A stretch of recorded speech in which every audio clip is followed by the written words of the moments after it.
Yo. In the days of old, 5 elements were known: MCing, DJing, graffiti had grown, B-boy and knowledge, the pillars of the game, but a 6th emerged, adding to the flame. Comics and hip-hop, a fusion so tight, visual storytelling, lyrics that ignite, from the pages to the beats, a seamless blend, the 6th element, where 2 worlds transcend. Welcome to the 6th element show, where comics and hip-hop flow. Reno and Stu guided the way, bringing you the culture every day. Welcome to the 6th element show, where comics and hip-hop flow. Reno and Stu. Hey, got a little bop to it. What's good, y'all?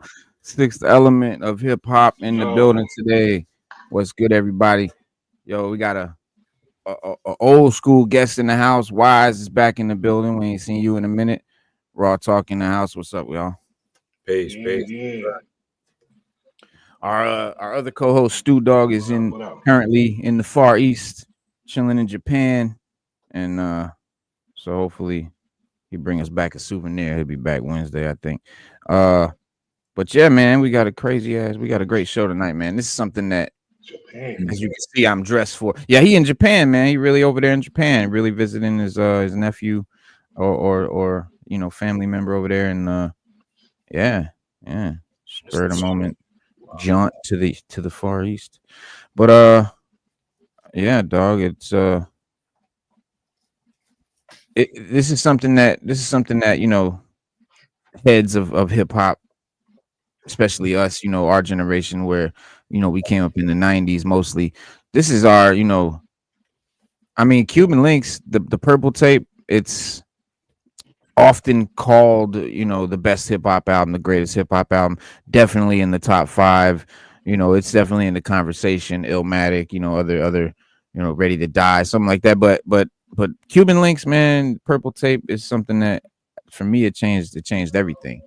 It was what ushered in the mafioso aspect to hip hop, and brought in, and even aliases, like MCs having mad aliases and shit. That's Cuban Linx. Like, all that shit started right there, and yeah, it changed a lot of shit. Well, Raekwon has been talking about the documentary, the Purple Tape documentary, for years, man. Outlaw JBC, salute. What's good? The documentary has been, I mean, he's talked about it on talk shows and everything. I mean, I got clips, man, and it's finally here. We got a trailer. We're gonna show the trailer. Word. And his partner in crime, you know, my favorite MC, Ghostface Killah, is who my favorite hip hop album of all time, Supreme Clientele, is doing the sequel, Supreme Clientele 2. And he's been talking about that forever, and everybody has been dying for that. And that is now finally happening. That's your favorite? That's Supreme Clientele. That's number 1 for me. It's got my favorite hip hop track, Mighty Healthy. And yeah. I didn't know this, but I heard RZA say that it was his favorite of all the Wu projects. Yeah. But I mean, you know, listen, you can't deny Supreme Clientele, man.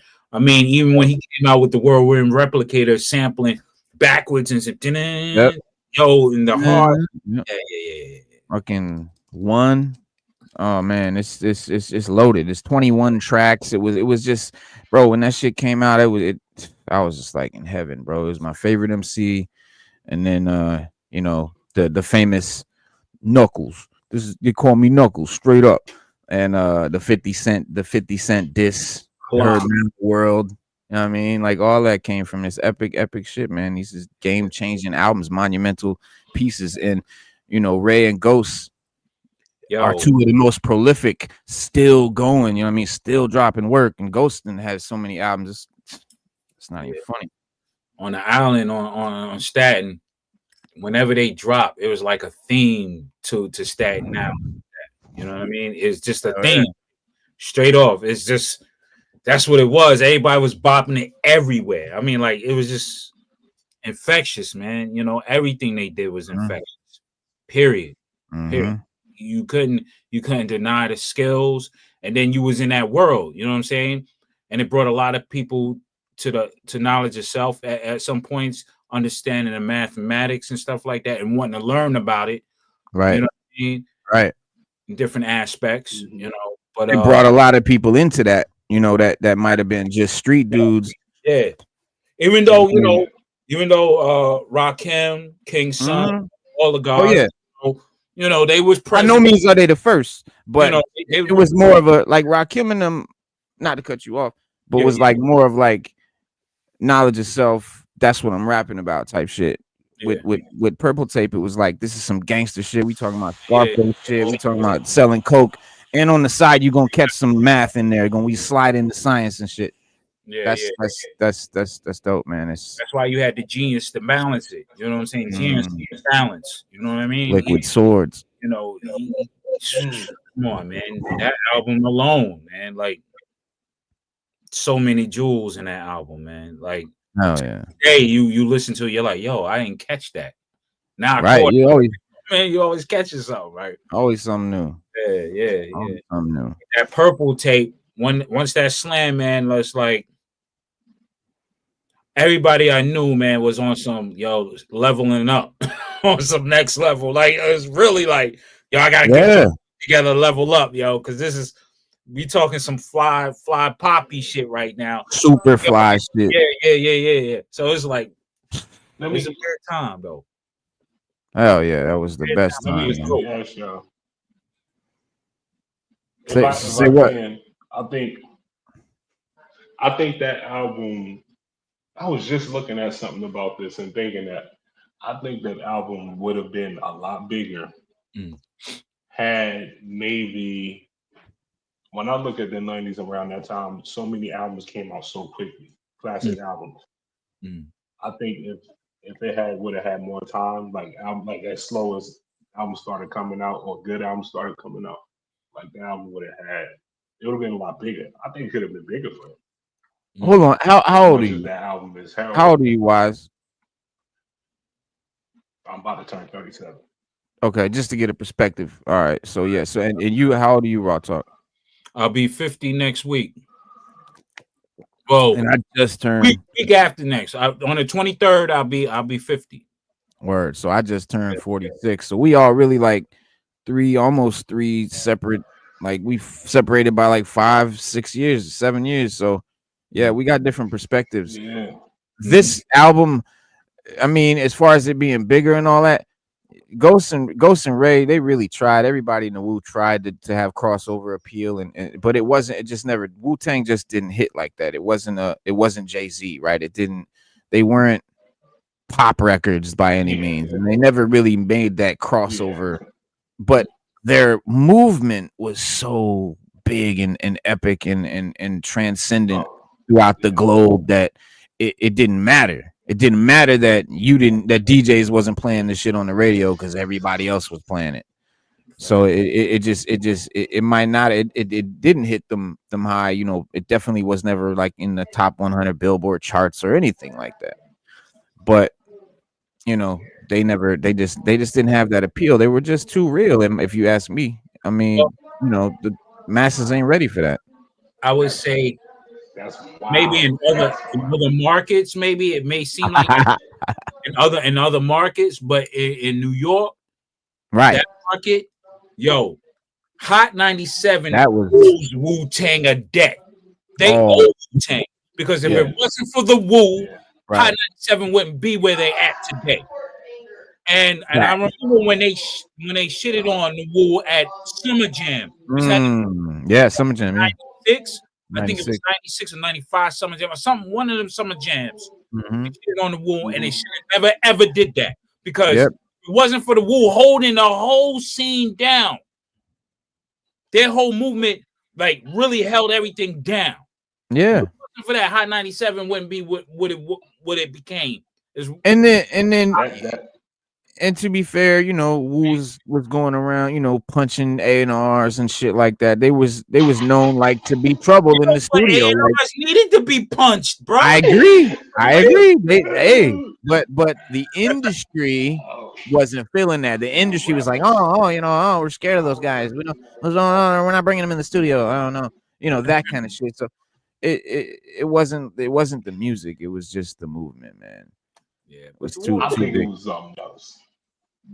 Well, But let's that's a bust whole out other this. conversation. I can say those are my peoples. I'm biased. I'm always gonna be I'm always biased. gonna be wooed. Yeah, That's just what it is. I'm biased. always. You know, because I had dealings and stuff like that, and mutual Yeah. family members and friends. Everybody gravitates around everybody. Everybody know everybody, Yeah. and it's just on Staten Island. So it's like what it is. You know what I mean? And I'm And totally they're sort of like even with home Redman away from home. biased because everybody's interconnected.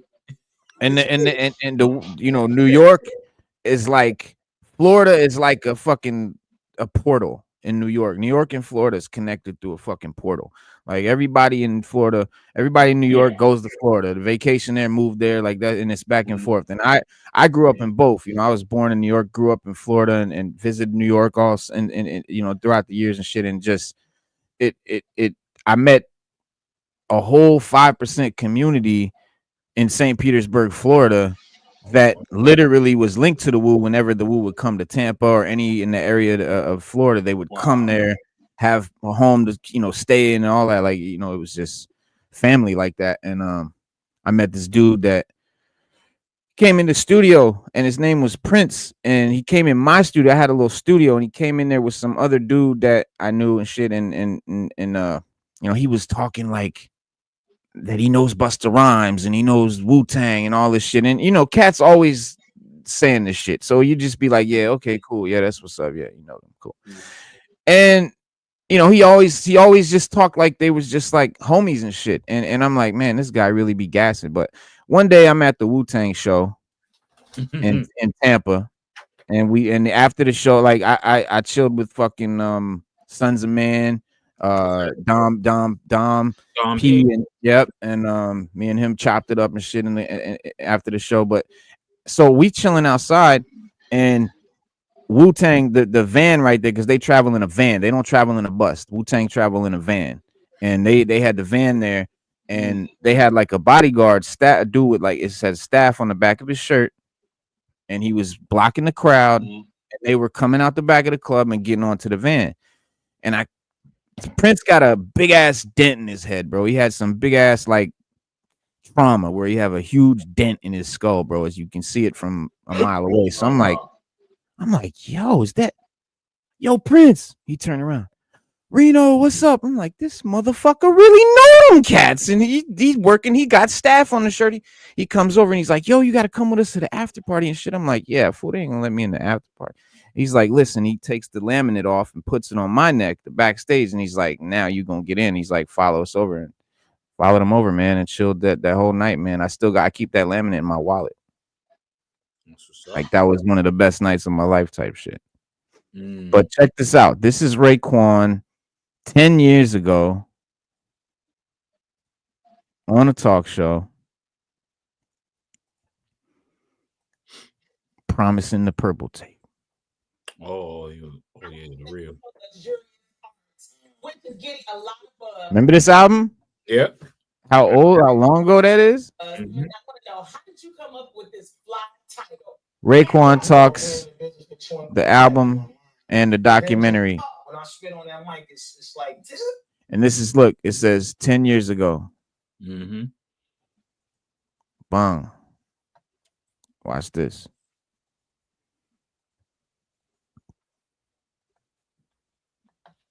All right, make sure y'all can hear this shit. Let me know if you can't hear it. What we were doing was taking it from the concrete to the world. So you knew where we were. You had to come check out where we was. It was hip hop. There was nothing else. When it dropped, that's it. From the tape, changed the entire way you make records. Somebody told us to call it, like the name of the album was built for Cuban Linx, but as soon as you saw it, it's like purple tape. Can you remember a time when an album was featuring someone else? The Raekwon album featured Ghostface, which was so dope. I remember literally needed to get stabbed in jail for misplaced purple tape. I went to a small season. This is a serious storytelling album. But then I knew I had to make this product stand out. I knew that purple represented royalty, and that's exactly what I'm looking for. That Cuban right there, baby, it sparked a lot of shit for a lot of real niggas. A lot of niggas want to rhyme off that shit. Not only the mafia sound, but also us getting the alter egos for aliases.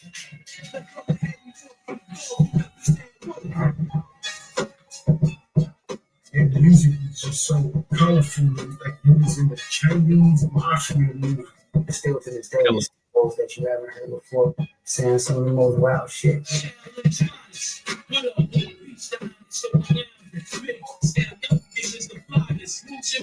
feel like it was a lesson on stack.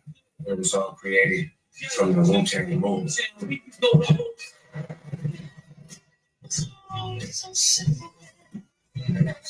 Oh, stepping out. First shit that's always used to ring in my head was the thing from Gunshot. Like, this is the fucking ghetto. Still see everything. Niggas' heads get blown off. I've been shot like 3 times. You know what I mean? And I did my work and got my work in too. That was real shit. We had to make a conscious decision. Either we want to stay here and keep holding guns and running around playing this game, or we want to go for the American dream and get on this rap shit. So, we in the studio doing some skits, and Ghost just took it to another level. You know what I'm saying? Niggas fighting off your and shit. Niggas get on knives. Is he talking about big? Like, it's my favorite group, basically, going at our favorite solo artist. Yo. Dog.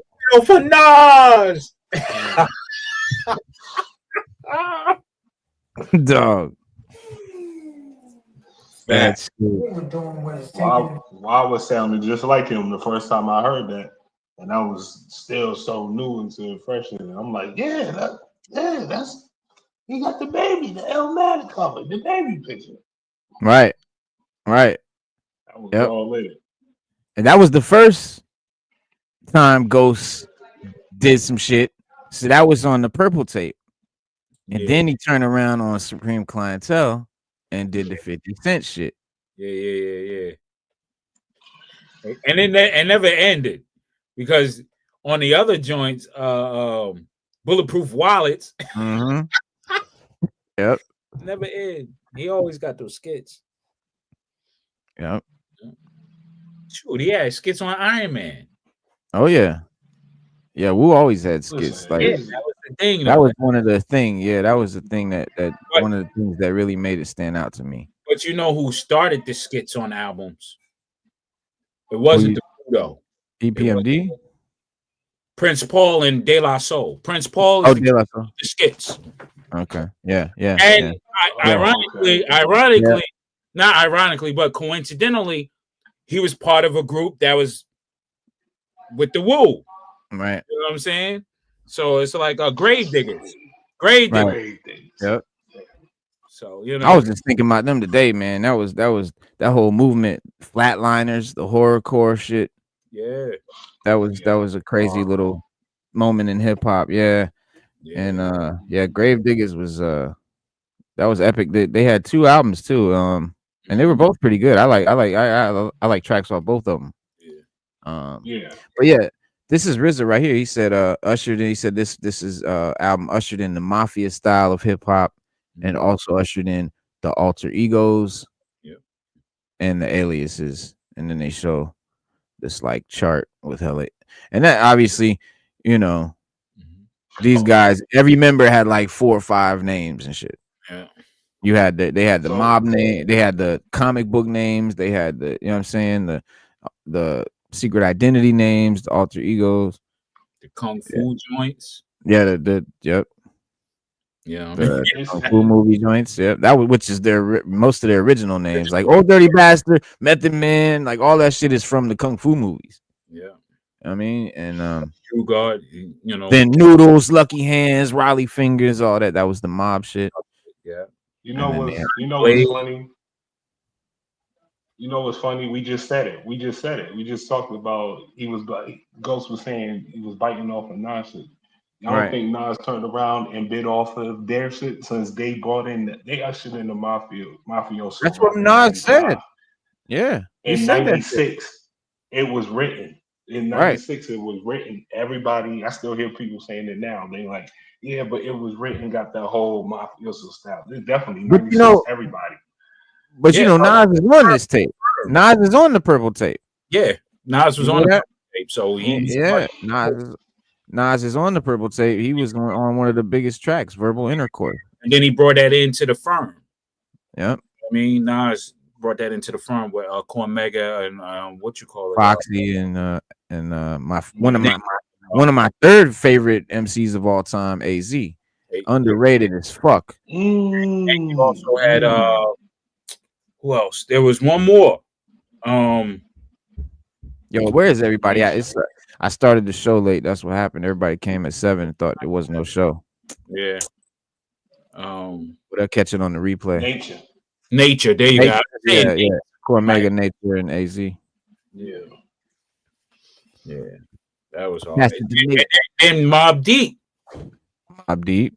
But even though Mobb Deep came out Mobb Deep, they actually came with their name Mobb Deep, but right. And start getting that lingo and stuff until '93, where they linked up with the Wu and did some joints. Ray went over there with them.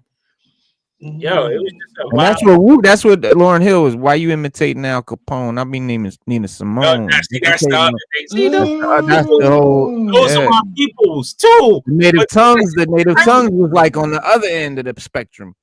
He's like, Haiti bitches doing voodoo or something like. Ghost, wow. Watch out for Haiti, and then Ghost said, "Watch out for Haiti bitches." I heard they throw heads. And yeah. So it's like. And I'm like, yo, why is this happening? Because I was so mad, I was so hurt. I was like, yo, this is messed up because I rock with both of them. Right. Literally, like on some. I'm like, yo, this is messed up, yo. But hey, that's hip hop. That's hip hop.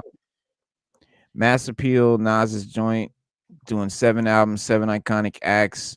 Nas and DJ Premier. That's an album that I think, man. We've been since fucking Illmatic. I've been waiting for that.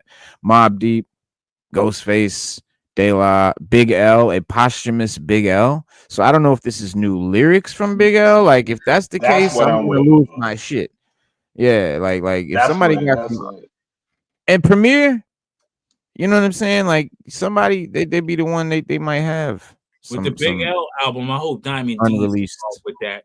I hope Diamond is involved with that. Diamond D. Yeah. Everybody keeps sleeping on Diamond D. Diamond D is just bruh. He's dope. If I had the money like that, Diamond D would be out here today. Yeah. And then y'all notice the one name that isn't up there. Yeah, the album that dropped too. Tough. Banging. No? The one MC's name you don't see there. It says "and the epic return of." Anybody know who that might be? All right, so we're looking at the list, and the epic return of will have to be, if I were to look at it, the return of would have to be like Q-Tip. How about the return of Slick Rick? Oh, of course. I mean, Slick Rick is inevitable. He just did a joint with who he did a joint with. It was crazy too. Just recently he did a joint. I was rocking to it. With the Coco brother, not the Coco brother, but Tech and Steel. He did a joint. Word? Yeah. And shout out to Tech and Steel. Mm-hmm. Come on. Though they dropped I just seen somebody on Threads post a comment and say that how y'all gonna act like Slick Rick new album ain't better than the Great Adventures of Slick Rick. I didn't get to engage in the comment or nothing. What? But I saw something post That's that. Crazy. Yeah, I literally saw it right before I had clicked off of it. I was like, oh wow, I didn't even I didn't know it came out for you to hear it or nothing. But, well, that's a good sign.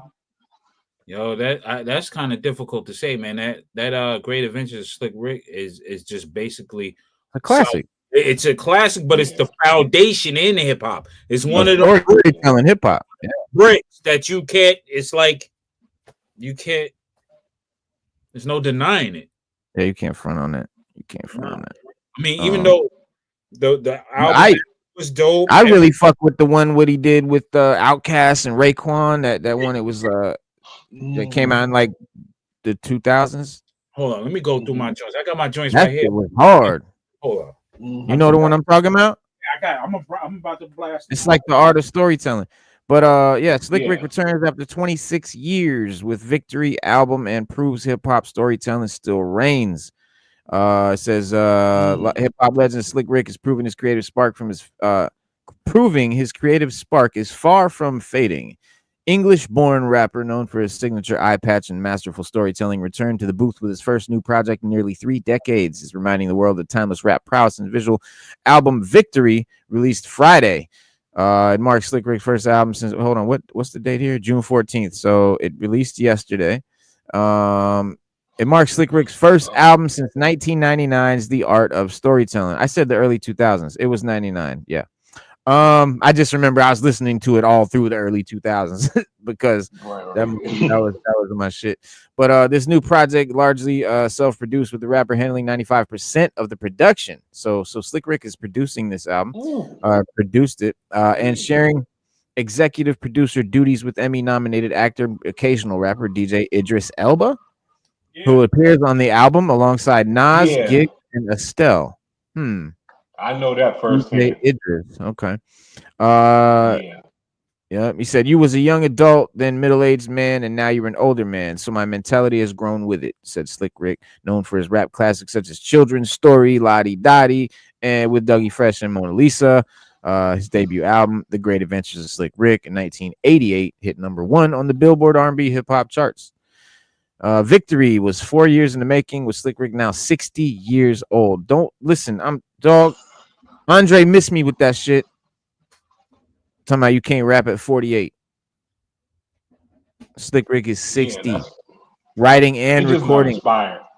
Right, he just not inspired. He just because he been hanging around the wrong type of motherfuckers. You know he hang around. Yeah. There you go. There you go. Yeah. You can't be inspired. I mean, because when I used to write and perform and all that shit, like, bro, you had to be around the studio. You had to be around the cipher. You had to be around that shit all the time. But yeah, man, that's gonna be. I have not heard it yet, so I'll be bumping that. So, mass appeals. This is the whole deal here. 7 album release. Releasing 7 new albums. Sorry, from Nas, Raekwon, Mobb Deep, De La Soul, and more. Mass Appeal will release 7 new albums from 7 different hip hop icons for its Legend Has It series, and these are legendary albums. These are legendary MCs. Like, this is the mythical fucking Grail album right here. The featured artists include Nas and DJ Premier. That's 1 album by itself. Ghostface, that's 1 album by itself. Mobb Deep got their own album. Raekwon got his own album. Big L got a posthumous album, and De La got their own album. Whether it's, and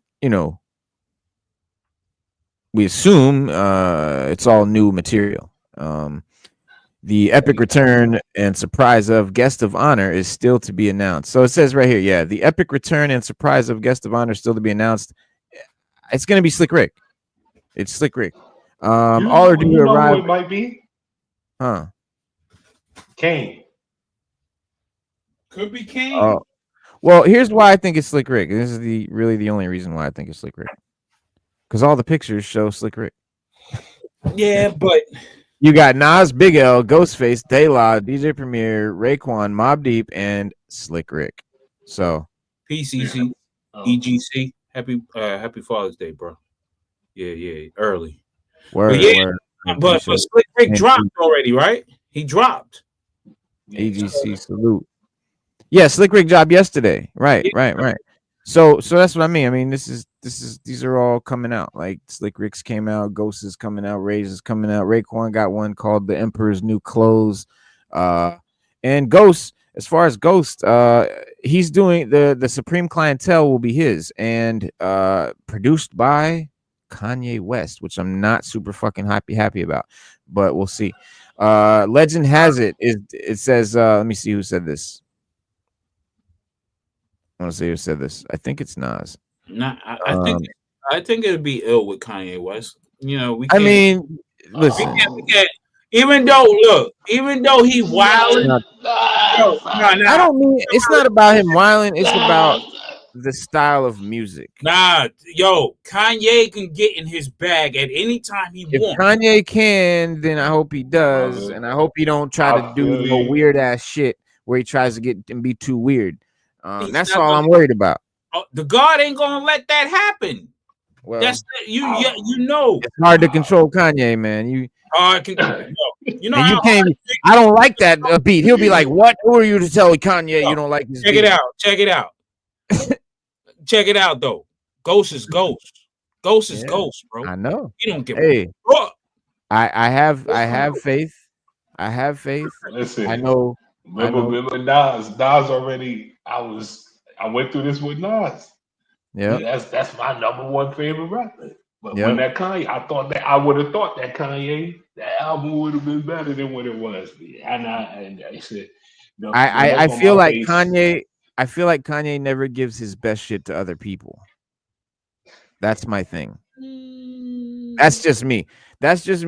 And I'm sure there's exceptions to the rule here and there, but I just feel for the most part, I feel like you know, if he wanted Nas's album to be better, if like he was really producing it like it was his own fucking album, that shit would have been amazing. I mean, and not that it wasn't great, but it would have been fucking amazing. It definitely left me wanting. But I like the fucking Pusha T one better. But I want to be honest about something about Nas though. I'm gonna say the first album he dropped was phenomenal. Of course, you got the dopest producers, and he's the illest lyricist. But the beat selection after that album, questionable, bro. I think it was ahead of its time. I think the beat selection was ahead of its time. I'm trying to tell you. If you go back and listen to a lot of albums now, you'll be like, "Oh shit, that shit was ahead of its time." Now it bumps. Go back and listen to Nostradamus and shit. Yeah, I got his collection. I know. saying. But you haven't probably bumped it in hella years. Who puts on Nostradamus? Nobody's throwing that on because like we were kind of disappointed at the time. But I mean, and listen, for me, it was written, bro. It was written as one of my fucking all-time greats, and a lot of people had hate for it. I love Illmatic. It was like Illmatic. I don't know. I was, you know, when you're a teenager, bro, every year you grow a whole lot. It's like you age like dog years and shit. So when Illmatic came out, I was kind of young. I hadn't really jumped off the porch. When It Was Written came out, I was hustling. I was in the street, and that shit was in my ear. You know what I mean? Like that's why that resonated with me better, because it just was. And I think that's how music works. I think it's how when you were at a certain age, whatever was hot, that's your favorite shit. When everyone was like 15, 16, 14, 13, in that age, I feel that's your favorite shit forever. I had to be different. Everyone thinks it's the best era of music. Like for me, I think the 90s was the best era for hip hop. It was. But there's people from the 80s who would say it was the 80s. There's people from later that would say it was later. Just depend on when you grew up, I think. But it is objective, I think, and a lot of people still have to fucking. This album, classic. Concrete. This album, half and half. I'm going half and half with this album. So you missed what I said when you was going. Yeah, I know. This one, also half and half. This is like these two. That shit with Scarface, I loved it. Yeah, I mean, I'm not. That's one of the favor for a favor. But this was like he needed to drop because he dropped these two albums in back to back 1 year. These two, right. So it's like this was the B-sides. Right. This should have been a double album, basically. Right. Yeah, You know what I'm Yeah. saying? that's kind of how I Yeah. see it. This the Lost Tapes, fire. Fire. Classic. Fire. God, well, hold on. Let me go. Godson, Stillmatic, fire. Stillmatic, fire. This is dope. Yep. There's still some questionable tunes. I fuck with the N-word album. I love that album. This one Yeah. is all right. Yeah, it was alright. It was alright. This one, Hip Hop is Dead. Yeah, Tough. it had some real good, Shit fucking on it. one mic and shit. Yeah, This one. that one right there, I loved it. I loved it. This one was cool. He was, celebrating his daughter and stuff like that with this one, being a grown man, getting his business right. Yeah, It was okay. You know what I'm saying? He has some stuff on there. His beat selection is like, but what saves him from his beat selection is him. His lyricism saves the beat. Well, Nas said somebody said to him like, they albums, kind of questioned him. They were like, yo, like somebody in the interview really put it to him. They were like, what's up with the beat selection, dog? He said, I purposely don't want motherfuckers to be listening to the beat. I choose beats that are kind of just gonna kind of chill in the back while you hear me. He's like, and that's why people think I choose bad beats. He's like, I intentionally don't choose a beat that's gonna overtake the song. It's about the lyrics for me, so that's why I choose the beats I choose. They complement what I'm saying. They complement the rhyme or whatever, but it's not about the beat. You know what I mean? Yeah, it's not about the beat for me. So, and that's what I think he does. I mean, it's his lyricism that saves his beats. Yeah. If you're looking to bang it in the truck, he got some bangers.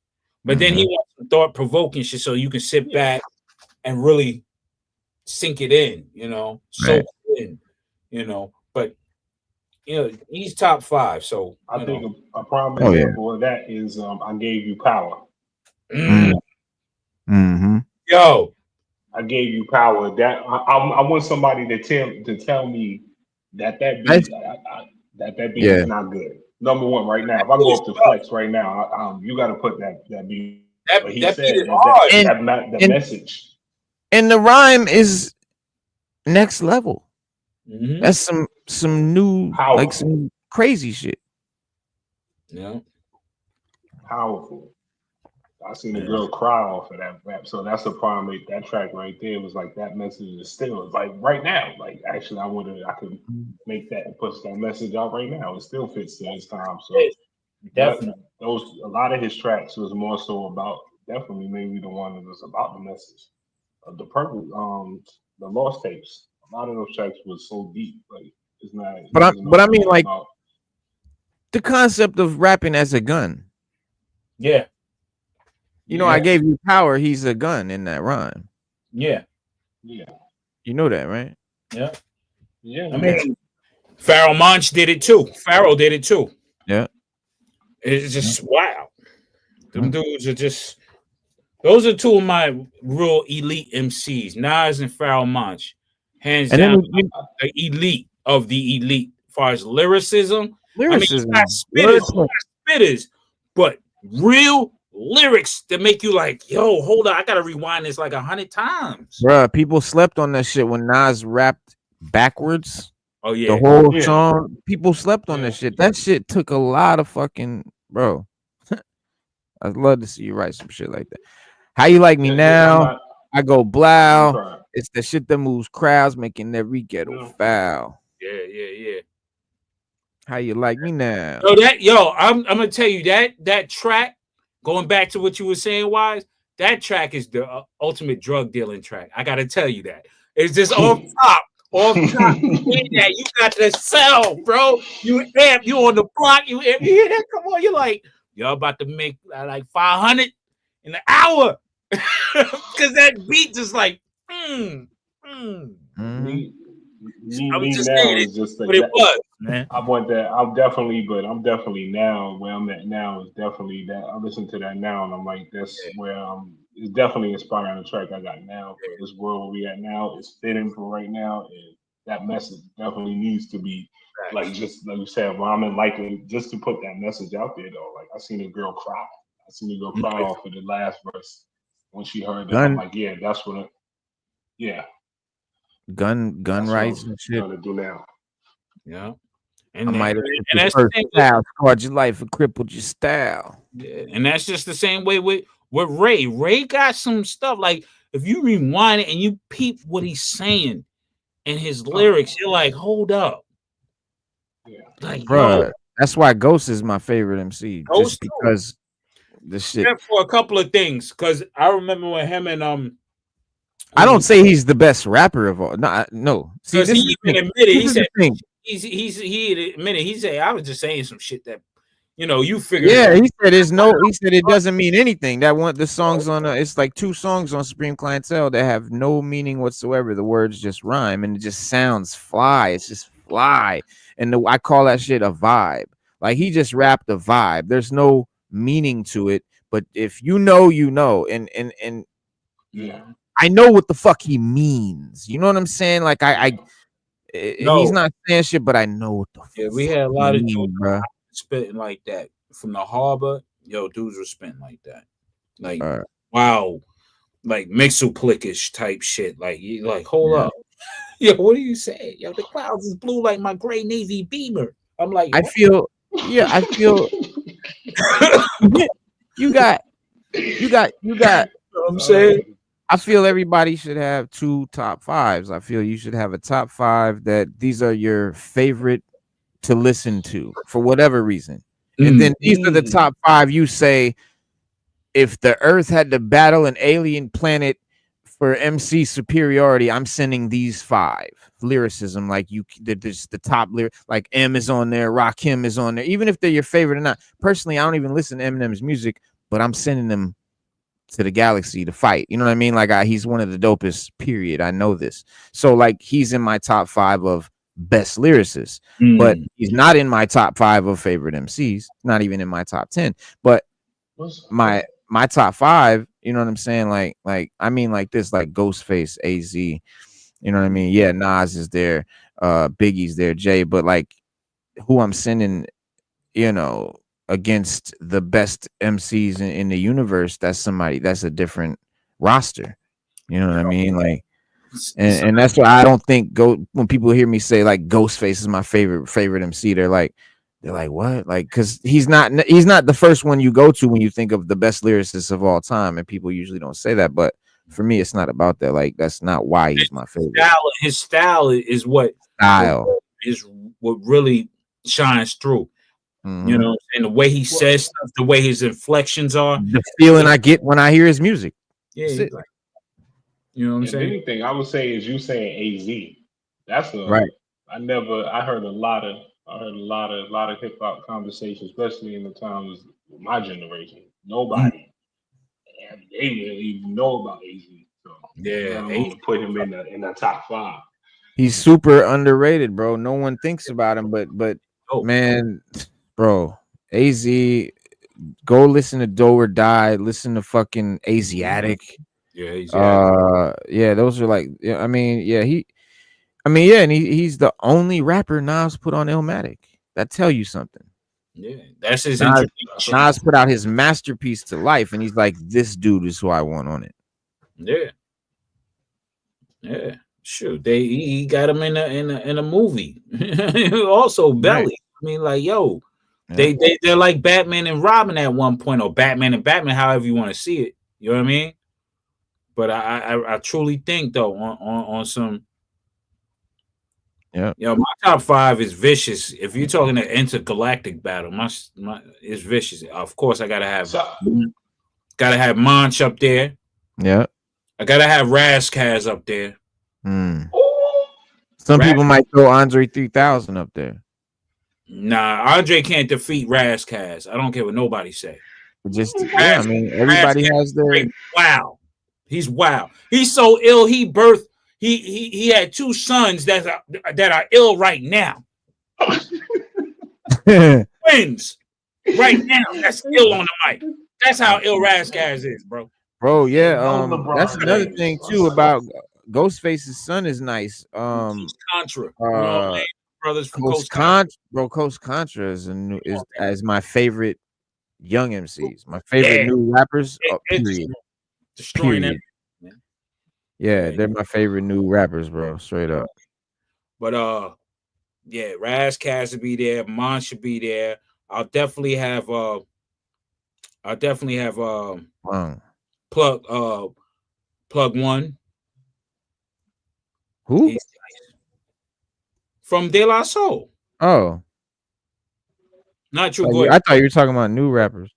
No, I ain't talking about no new rappers. Oh, No. oh.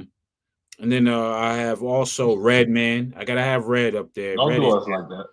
Oh, bro, you gotta have Red up there. gotta have Red. And then the other killer on the mic, which a lot of people don't understand. I gotta have the brother Deck. Bro, Deck is Deck starts the bullets. He starts the bullet shooting at the aliens. He's the one that you gotta have. Yeah, out of the Wu, that's who I'm sending. Out of the Wu, he's the lyricist. Mm-hmm. Period. A lot of people don't realize that. Mm-hmm. I gotta have brother Deck. You The know, Wu will tell you that. Like rappers in wars. Y'all heard the track? Winter Wars, bro. Think about the track I've been listening to. Secret Wars. Oh yeah, by Last Emperor. I got his album. Yeah, when he was breaking it down. Yeah. Son, yeah. I keep coming across that, and I'm like, crazy. Yo, and I'm shocked. You 37 and you dropping some dudes that when I was like 20, 22 was listening to, like on some underground. You know what I'm saying? On some real underground heads. Yeah. I don't know about the Last Emperor. Yeah. No, Wise is a hip hop head, bro. That's like my boys J Rawls and Jay Sands. You know what I'm saying? All them cats, yo. Mm-hmm. Yo, I mean, Most Def. Come on, man. Like, yo, Yasin Bey. I'm gonna keep it for you. He's Yasin Bey now, but I know him as Mighty Most Def. Yep. Talib, Wise, Intelligent. Wise. Forget about Wise, bro. Forgot about Wise. Forgot about Wise. Come on, man. Wise, Intelligent. Yeah, bro. Come on, yo. Yeah. I don't think in the galaxy of MCing, there's nobody beating Planet Earth. I don't think so at all. Bro, damn. That's how it is. Bro, that's why I say hip hop and comics, bro, because that's how the Marvel universe, that's how it is in the Marvel universe. Planet Earth is the only planet in the Marvel universe where there's hella superpowered heroes. Yeah. That's what they know Earth for. Earth is that place where superheroes are. Yeah. Skrulls got their own planet, Kree got their own shit. All these alien races got their own shit, but that's what Earth is known for, superheroes. And it's the same thing with MCing, man. Yeah, man. We got the superheroes of MCing. And it's crazy too, because all right, these are the MCs that we know of that have careers. Right. There's dangerous MCs that don't. Bro, I know many of them. I'm thinking about having an album, but they're deadly. It's a cat I grew up with. I would send, bro. Yeah. It's just like, yo, they just humble and they like, yeah, I just love it for the art. I don't need no album. I just do it when I want to do it. And they're deadly. Like, yo, I'm like, yo, you should have an album out. Nah, I don't feel like I ain't into it like that. Yeah, no, I know cats that won't sign. They got offers and shit. I seen laminated offers and shit. They just like, nah. Shoot, my little wow. When me and had our group, and I was like, yo, I don't feel like signing these slave deals, man. Mm-hmm. Like, yo, it's whatever. I'll still keep spitting and stuff like that. But yeah, I mean, now it's the way to go. 360s.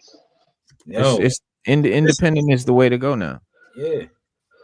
I mean, I got material that I'm back and forth, but I want to present it in a real major way, as far as like on some real underground. Like, yo, this is how I was feeling at this age. This how I'm feeling at this age. Just like a book, but have that theme song to the background of what I was spitting about and stuff during that time.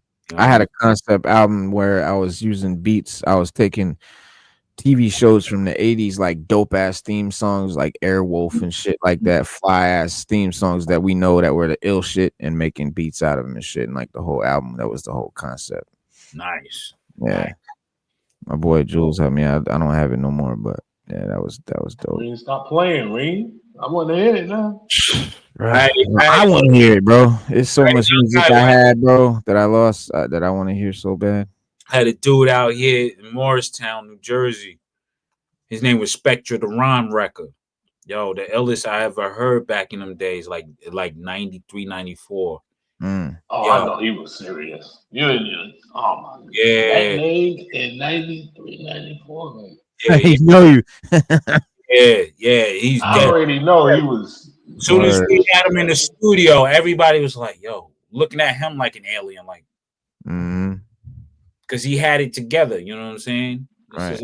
There's a lot of spitters everywhere, man. You know, Super Nat.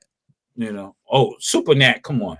Yeah, one of the illest free off the domes there is. Super Nat is ill. Super Nat, Another cat that's one of the illest off the dome that people don't really give props to is Lil Wayne.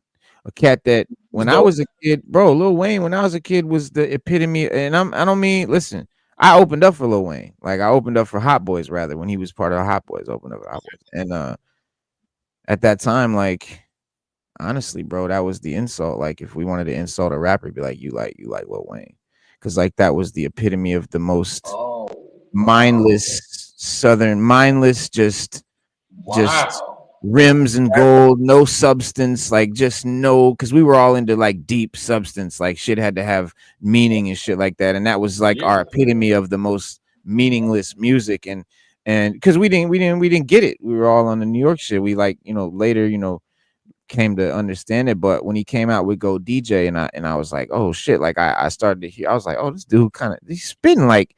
And then I started listening to his mixtapes, and I'm like, oh, and this was all freestyle. And I'm like, wow, this dude is next level type shit. Yeah, that's why he's going around talking about I'm the best rapper alive, challenging Jay-Z and shit. Like, and he can. Believe it or not. A lot of people. There's controversy with Jay-Z, though. From my end, anyway. Oh, for what I think about Jay-Z, man. I think I would say he's a above par MC. Yeah, I say he's one of the better lyricists. He's dope, but it took a lot of things for people to put eyes on him. It took Big L to die, took Biggie to die, and it took Big Pun to die. Yeah, the three bigs. The three bigs. That's how he became. Yeah, I mean, he wouldn't be the king of New York if they were around, that type of shit. And it wouldn't be because of Lear Cohen. You gotta understand. Oh, don't do this. Don't do this. I gotta do it because there's a machine involved. Because remember, because Nas, come on now. Now we're gonna go with the Nas and Jay-Z thing. Come on. Who's the superior MC? Nas is. But Nas didn't have that machine, that Def Jam machine. Yeah, no. They had the over everybody. Well, the thing about Jay, and this is what a lot of people hold against him, and it's really what is why he's a billionaire, is because he mastered the crossover appeal and the street MC. So he had the street dudes and he had the crossover, he was a hustler, so he had the hustler talk everything. He knows. H to the Izzo, bro. White people in the club, bro. It just come on. Exactly, but how did that get to the clubs like that? The machine helped that out. Yeah, but at the same time, the beats from Mark 45 Kings was deadly. The beats he got was deadly as well. But the way he I'm not saying he's whack. Jay-Z is never whack. No, you can't. You'd be hating if you said that, but I remember Jay-Z like him as a person when he was rhyming with Jazz-O. I remember the original, the originators. I know when he was rhyming with Original Flavor. The Iggity, yeah. You know what I'm saying? I remember that. I remember where they recorded that at. Oh yeah, Hawaiian Soul. Now check it out. He did a joint. He didn't do a joint. He was up there live with Big L on WKCR. Yes, show. That's a classic. That show you who was the supreme MC, and it was Big L at that time. And after that, Jay-Z's whole flow changed. Yep. Nobody can tell me otherwise. I listened to that live. Big L, yeah. Nah, Big L influenced him. First Jazzo influenced him, then Big L influenced him, then Biggie influenced him, then Big But Pun that's the truth. influenced him, And and he then did the right thing when he galvanized that together. He put that together and made something ill, and that's why he's still here. And he's doing it.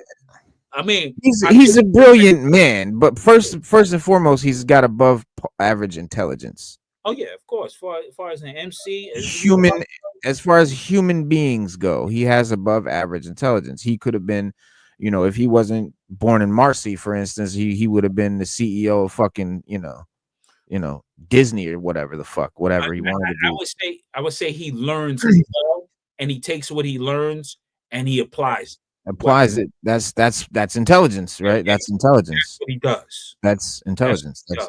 That's wise intelligence. Yeah. But you know, he yeah, and you know, it's not really biting what he does. It's more homaging in a brilliant way. He does it in a way that when you hear a big line, you hear it like you be like, yeah, like it's not. I don't hear it like, oh, he's copying Biggie. No, I don't hear that. A big line. He spits a big line and lets you know it's a big line. Yeah, man. I'm tapping on both of y'all. What both of y'all saying, it's like back and forth. Yeah, because it's like he says. Don't forget Lord Finesse. It's like when the Remy's in the system, ain't no time. But then you're like, that's the whole biggest whole joint. Like, how you starting it off like that? But everybody loves it because it's banging in the club. But an MC is like, I can only give you credit, but so much. Right. I can give you so much credit for that, but so much, man. Because credit. I think you said it. Girlfriend, I can only give you enough credit. I think you said it before. The credit comes in the fact that he is able to take all those elements from all the greatest and blend it into one thing. That's what he's great for. He does that well. You know what I'm saying?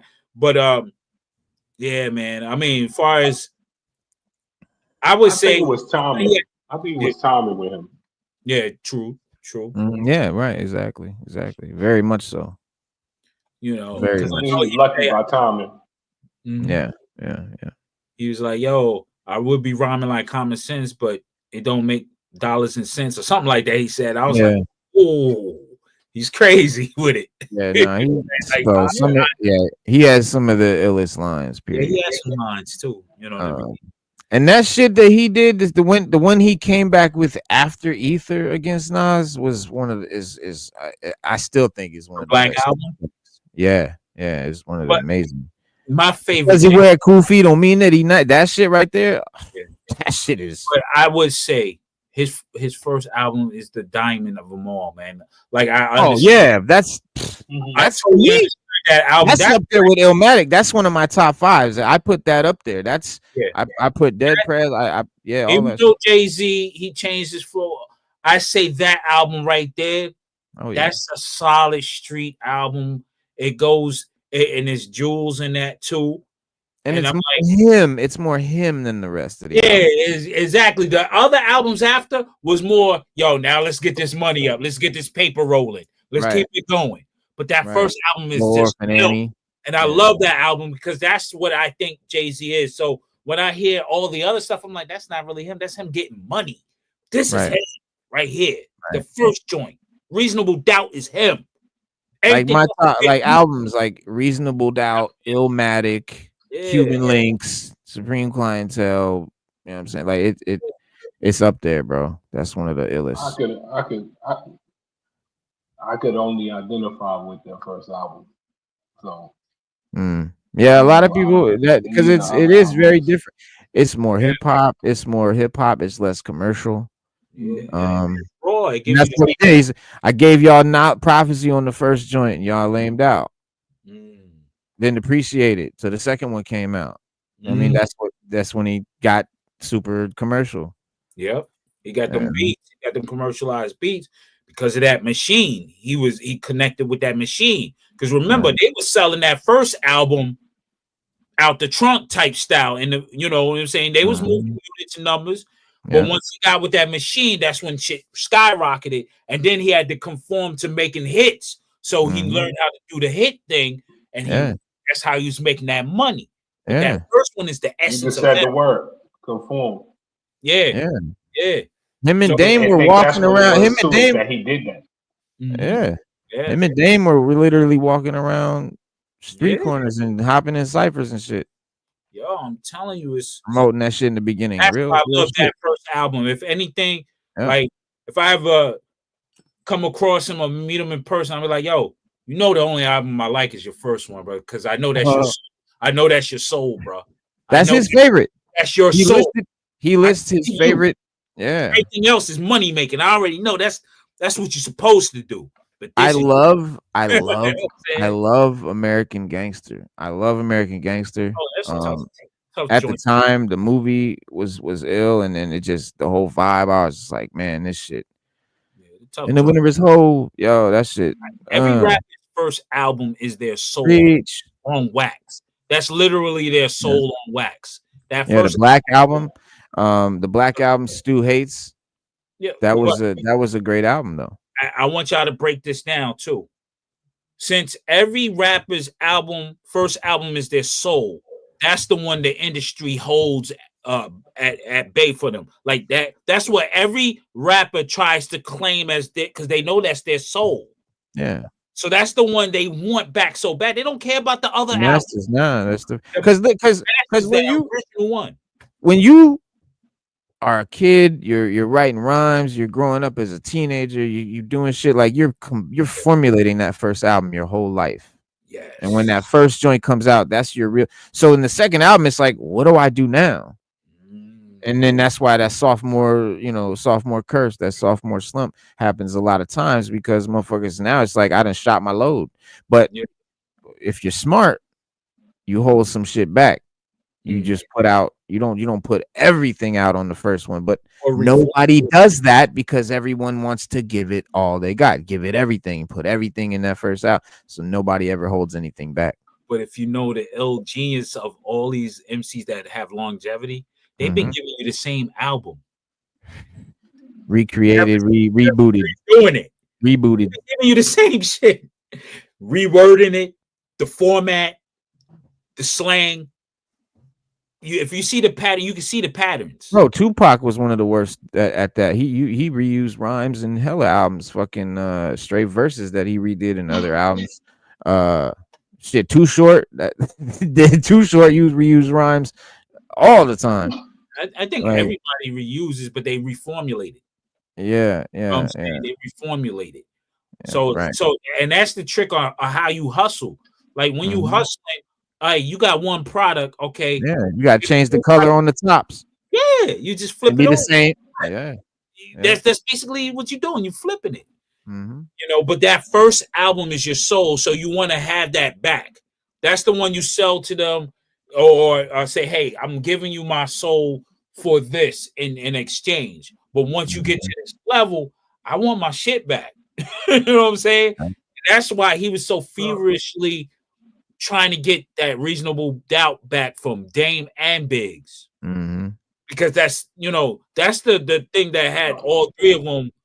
He wanted that back. That's his dude. He don't care about the other album. He'll tell you, fuck them other albums. The Reasonable Doubt is my baby. That's his soul. So he wants that. He has to have that. And I respect him for that. Like, yo, you got to do whatever you got to get your soul back. Do it. Yeah. Bro, everything was in the album. His whole a lot of that shit was real too in the album. Like he rapped about the shit with DeHaven, if y'all know about that. In the album, like all that shit was real. It was, but let's get into this Supreme Clientele 2 info, man. First, the press release about this Mass Appeal shit says, legend has it is dedicated to celebrating and spotlighting some of the most important and influential hip-hop artists of all time, trailblazers who have been instrumental in building and shaping music and culture, and have taken it from streets of New York City to the wider world, leaving an indelible mark on music. The unparalleled series Legend Has It releases feature rap icon Mass Appeal Records co-founder Nas and super producer DJ Premier's reprisal of their groundbreaking partnership. Because that's Illmatic. Ghostface Killah's long rumored Supreme Clientele 2 sequel to his 2000 classic, a fresh offering Emperor's New Clothes from fellow Wu-Tang linchpin Raekwon the Chef.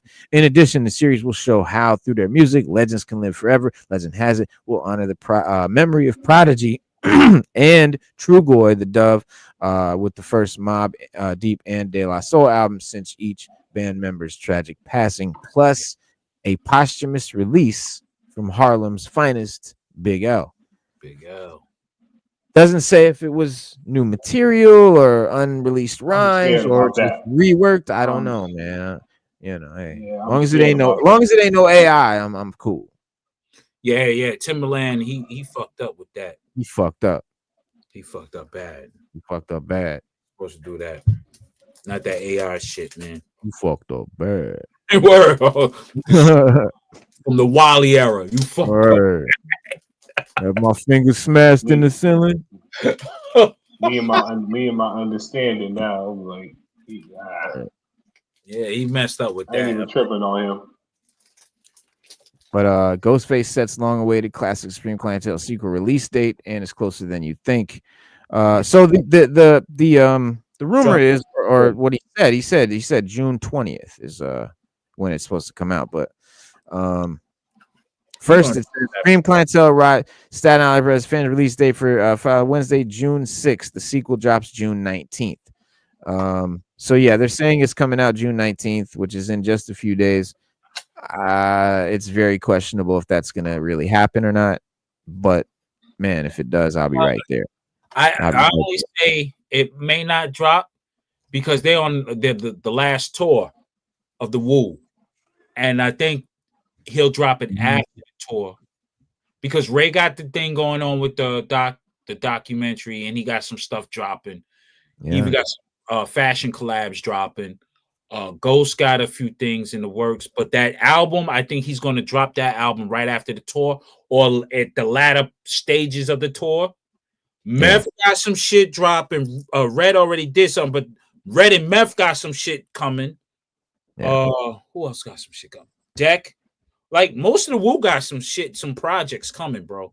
Mathematics got another album dropping because he just dropped an album for the Black Samson. Yeah. Yes. And I know Math got more. Yeah. That dude stay working. Yeah. So it's like, yo, the Wu is just dope, man. Like that. I like hearing that. I like hearing that because it's sad. I don't like seeing that trailer for this being their last performance. Like they not doing no. Well, I don't like that. I'm like, they're just not doing any. This is the Wu-Tang Clan as a group together. We're doing a concert like that. They're not going to try to do anymore. Yeah, because everybody. But they're still going to but they'll still do maybe Ghost Ray and Meth might do a show like shit like that. The House of Blues, and they may do because they did Vegas. Remember they had a residency. Oh, they got the Vegas residency. Yeah, they had that. they ran for a month, I think, a month and a half or something. What rap group has a Vegas residency, bro? Come on. So I mean that was they're definitely hands down. They're definitely hands down to me the greatest. There is gonna be a discussion, but they're hands down the best group ever. Yeah, my reasoning for why is no, there's no disrespect to Run DMC. There's no disrespect to any of the 80s groups.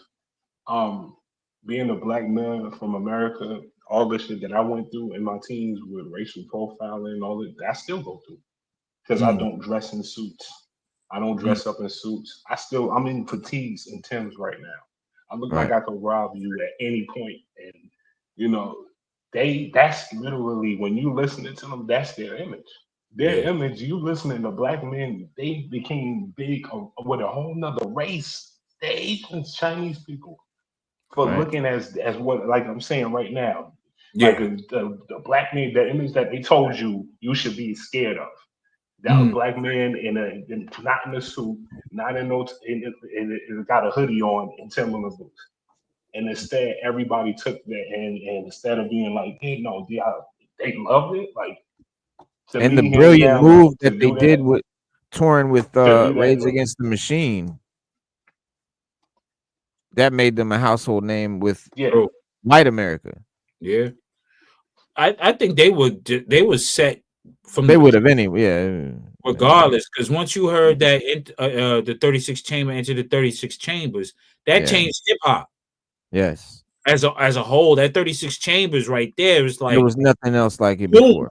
Yeah, there was nothing else like. I mean, a lot of people say, yeah, but you had the Juice Crew. No, they were different than the Juice Crew. Wu is just like a whole nother wave. Like Juice Crew is like an ensemble of MC solo artists. Yeah, I mean the Wu technically like that too, but but they were unknown solo artists too. Cousins, brothers, stuff like that. It's family integrated, but they just and they were hood stars. Like they were around Staten Island and shit, and around the boroughs. Like it was just it's hard to explain. Like when I was like 7 years old, and I was watching Kung Fu Theater on Channel 5.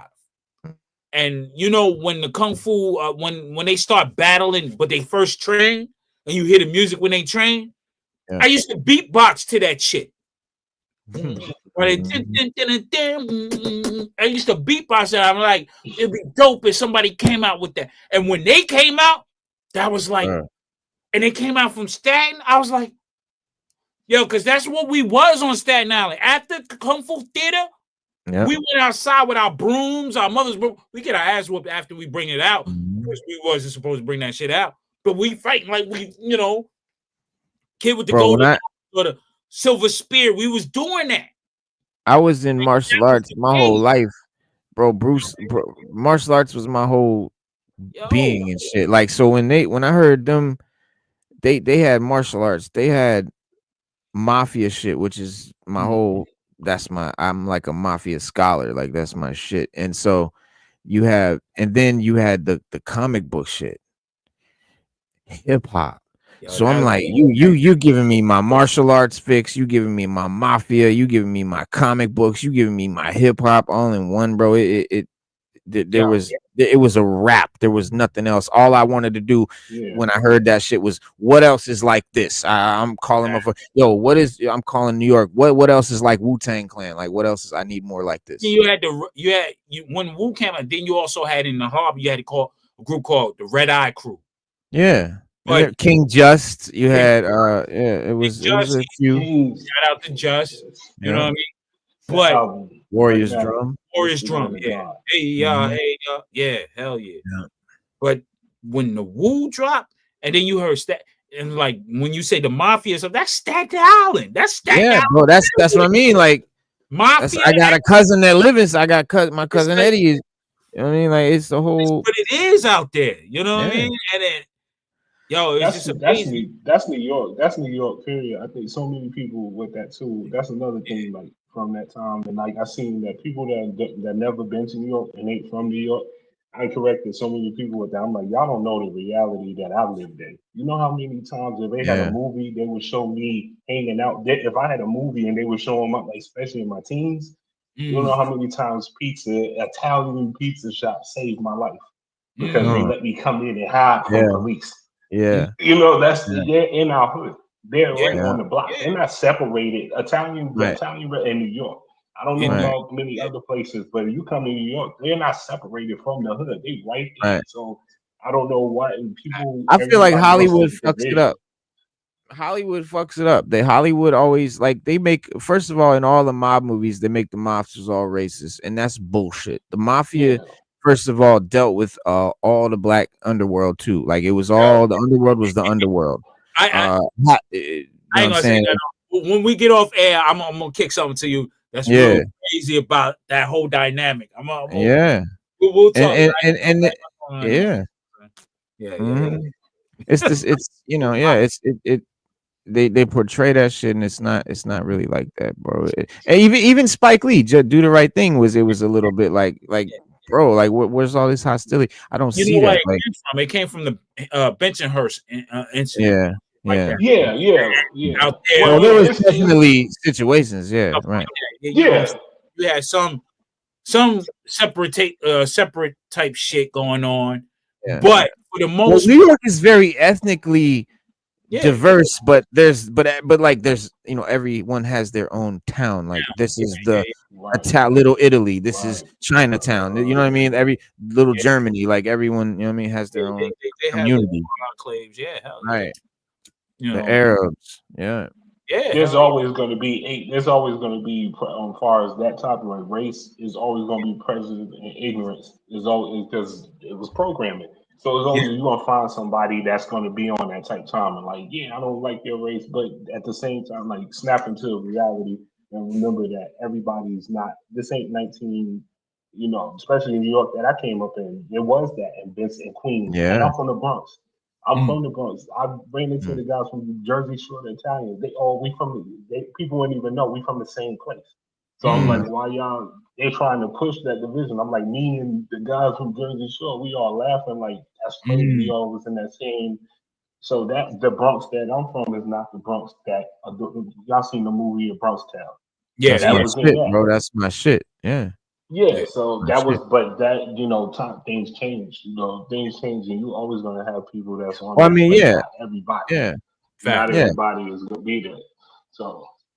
Yeah, I mean, and yeah, Bronx Tale did show a real, that definitely went down, but that was more on the thing on the like of the separated communities, and I think it comes from people not interacting with each other. Like, right, that's what I'm saying. Yeah, it was a black guy that sat down with the KKK guy in the bar, and he went to the Klan meeting or some shit. It was a documentary, man. He went out there. He wanted to like understand it or something. He sat down with the dude, the Klansman. He said that they had this conversation at the bar. He said by the end of the conversation, like they were good ass friends. The guy like burned his fucking robes. He said, I never talked to a black person before. Right. Like, whoa, like, so that's why, because like a lot of these people live in their own little hollers way the fuck out in the hills or whatever, like or their little separated communities, and they don't ever interact with other people. All it takes is to interact, and you realize, of course, obviously racism is bullshit and everybody's all the same in so many ways, but also, it's the beauty of the fact that we are all different too. Like I feel embracing the differences is all part of it too, man. Oh, yeah. Right. Hell yeah. It's nothing wrong with people being different. I think we need to, like, this country needs to look the things that people should be saying, like that needs to be said to people. I think big problem with a lot of people is that they're not hearing that this person could be different from you, and it's okay. You don't have to all be the same. Right. Sure. Exactly. Right.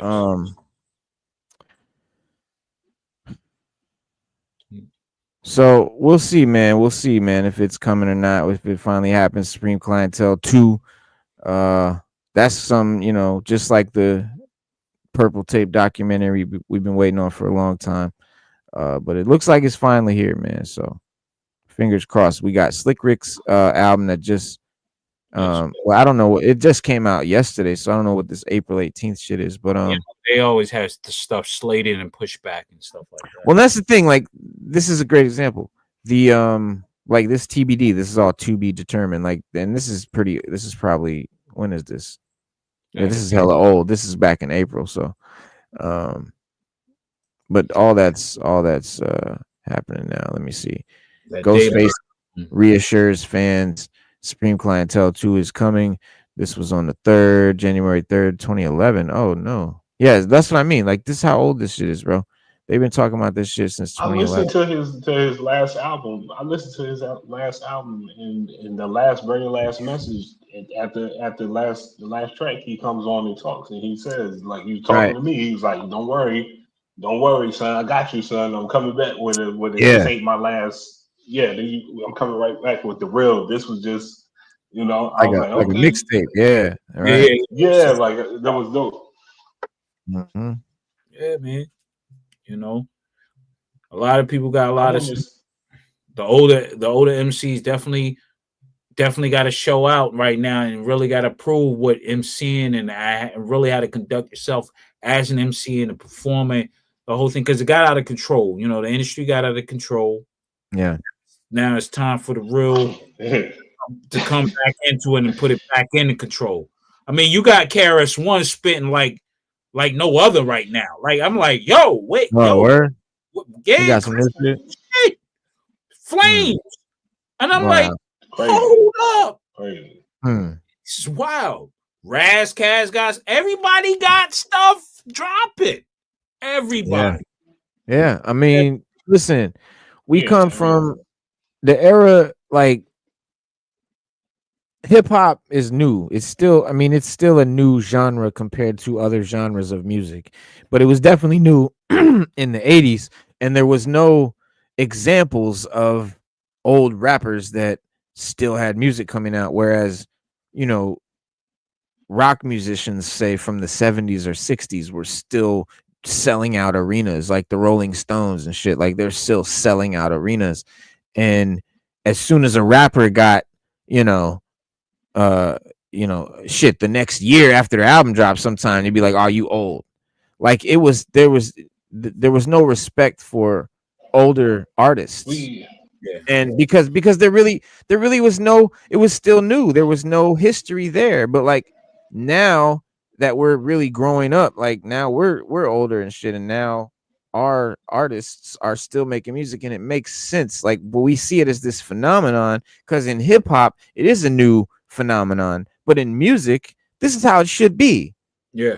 My dad's, music that he listened to, they would still drop music, like still come out with music, went out, later, like when he was older. So it should still be that way. It should be that way for hip hop too. And we're seeing now that it totally is. I mean, all the greats. I mean, it's just the subject matter changed. We were wild young boys. Now we're responsible grown men. So the subject matter will change. Yeah, that too. Yeah. Unless you're doing something where it's just straight lyrical battle and just coming up with wild subject matter and just flipping it lyrically. Yeah. You know what I'm saying? Instead of making it street based where you're talking about selling this and selling that, and you're not doing that anymore. So it don't even make sense to even go back to that. You know what I'm saying? Right. That's why I think with Jay and those guys, that's where I think they slow down at, because there was so much in the streets and showing everybody the blueprint and things of that nature that, okay, now you got to bring us into the corporate side of it. They'll show us how to do this, how you flipping your money. And that gets a little bit touchy because that's personal business, corporate business as well. Right. And then even the people that run this rap, quote unquote, rap corporately, they don't want that message to be given to the young independent black man or whoever, because they're trying to still eat off of this. But if you give them the blueprint for total success and independence, our shit is done. So that's why you see Jay-Z, he's not like spitting. His last album did that. And you see where that, after that last album he dropped, it was dead silence after that. I mean, he did a little something for the movie he helped executive produce, but you see he slowed down after that because he was dropping too many jewels, and they was like, "Nah, we can't have you doing this, man. We can't have you doing this, Jay. We'll keep you. You know what I'm saying? We'll deal with you, but we can't have you out here spitting like you want to spit anymore, man. You can't. Yeah, we want you to still spit that street shit." And Jay's like, "Nah, I'd rather not spit at all. I'm not in the streets. I'm buying artifacts and shit. Yeah, $1 million paintings and shit. Yeah, I'm doing major deals." This kid here, man. This kid here, bro. He's a new MC, super lyrical, from the Gen Z generation, and I just want to showcase. I love to see this shit, and he's coming up. Like, he's really blowing up. He's really doing shit. He's the dude from the New Orleans. He's from New Orleans. Yes. Chris Landry. Yes, he's hard. Yeah. Okay. Right.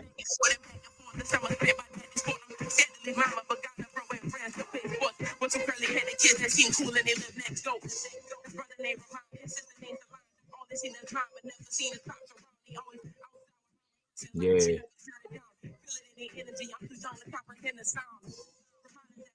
You know who he reminds me of too? He reminds me of Young Currency. because Currency was like that. Mm. He's still ill. Mm-hmm. He's still Yep. ill. But he Yep. reminds me of Young Currency, straight up. I'm like, Yep. yo. Shout out You to can check him out though on Instagram. Right there. Yeah. Damn, that shit ain't showing up. Hold on.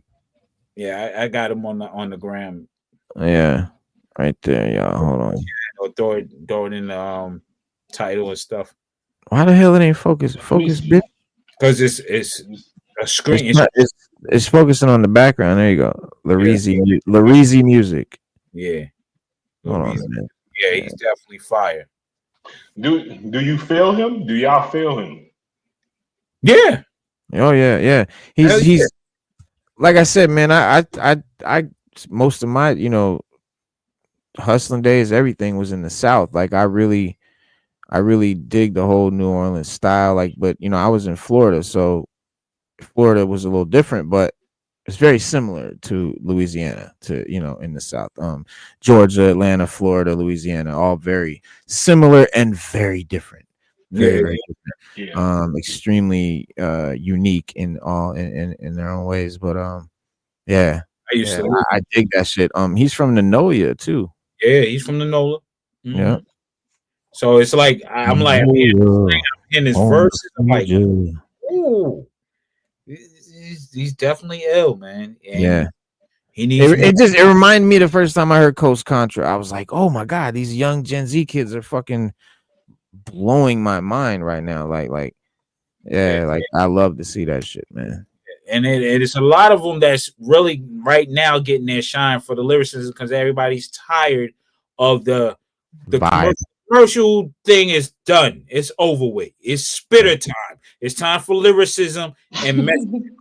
It's over with the. Everybody's been exposed already. It's over. The big hype of it is over. The big, it running shit is over. But it'll always be there. I mean, there's always going to be fans of everything, and of every genre. Like, it's still, there's still a very big movement going on with the mumble rappers and all that. They still doing their thing hard. Call them mumble rappers. Like who's the biggest mumble rappers that everybody was calling mumble rappers, and that was like Lil Uzi Vert and like all no the group from he just got out of jail. The group from Georgia. What you call it? Got killed. XXXTentacion? Takeoff. Migos. Huh? Migos. The Migos. Migos? Oh, okay.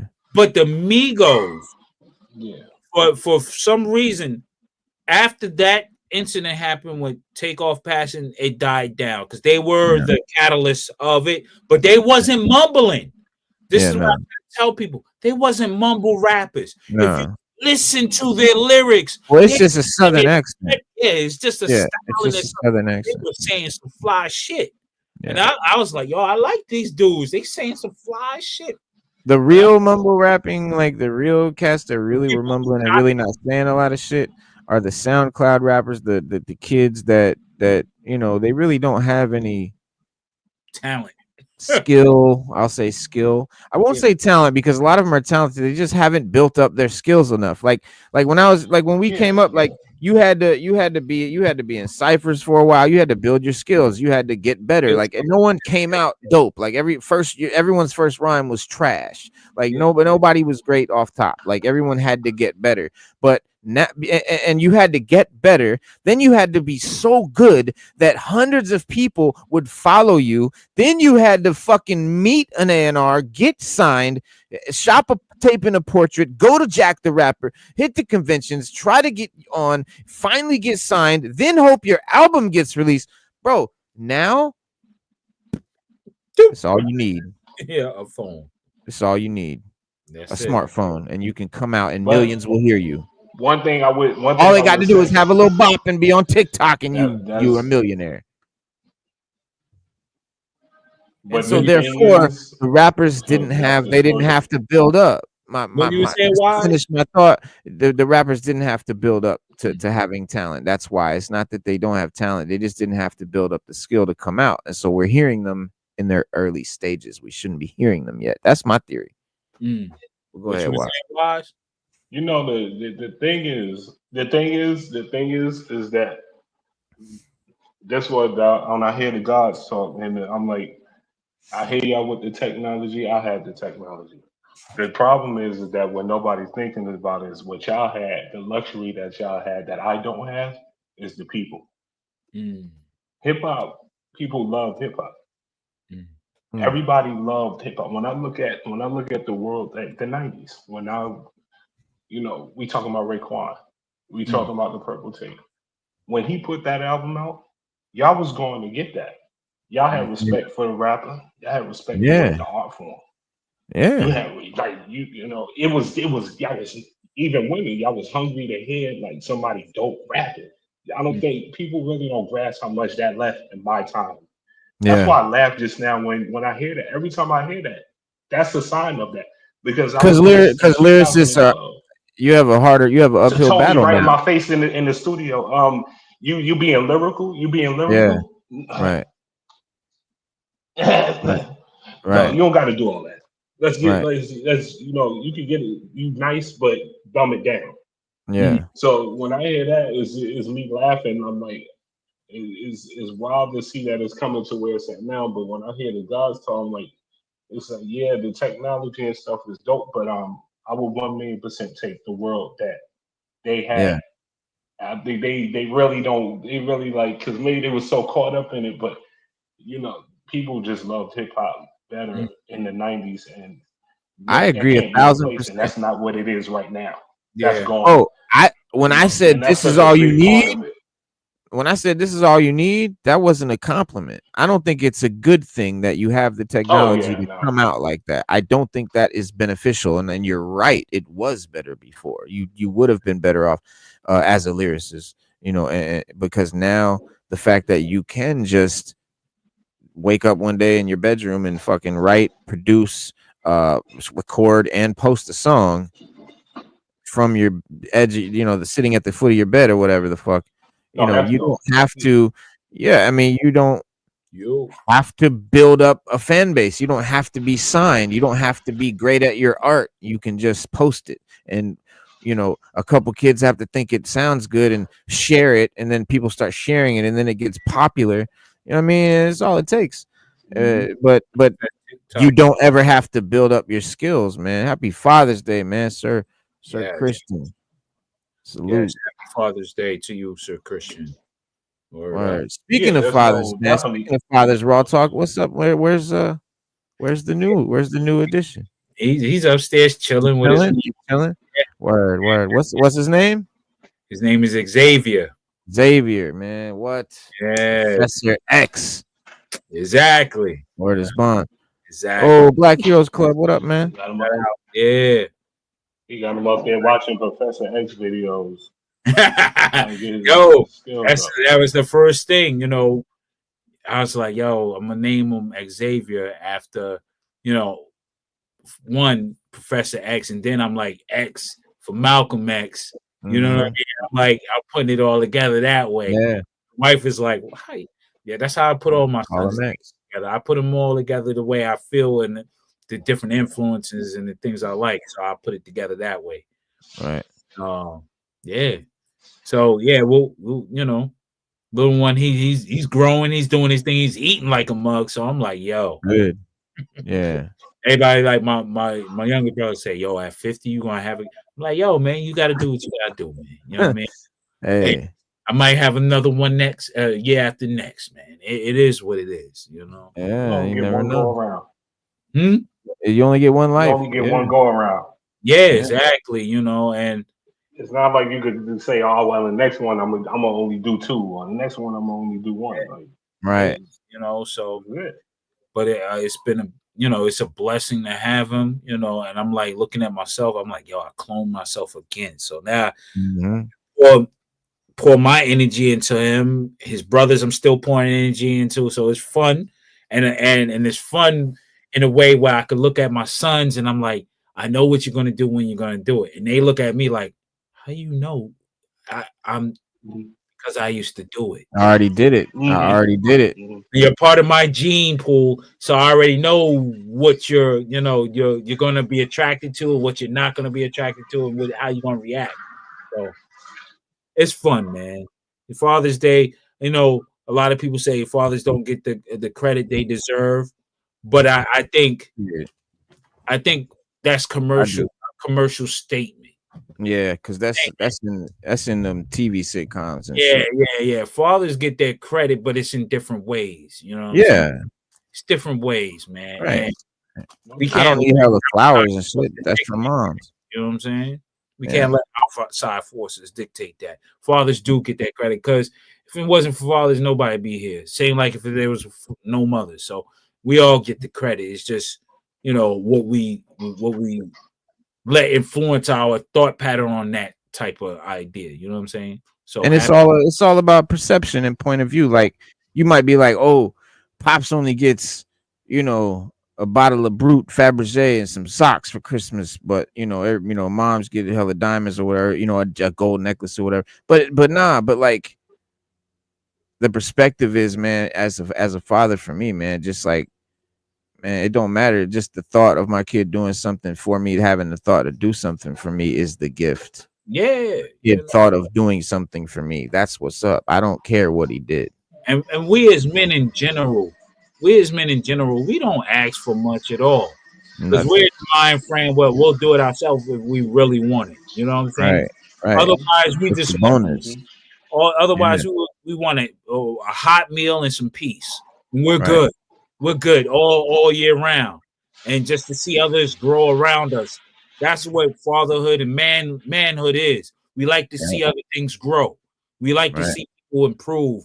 That's what makes us happy. You know what I'm saying? Because if everybody's growing, obviously, we're growing as well. You know what I mean? Yep.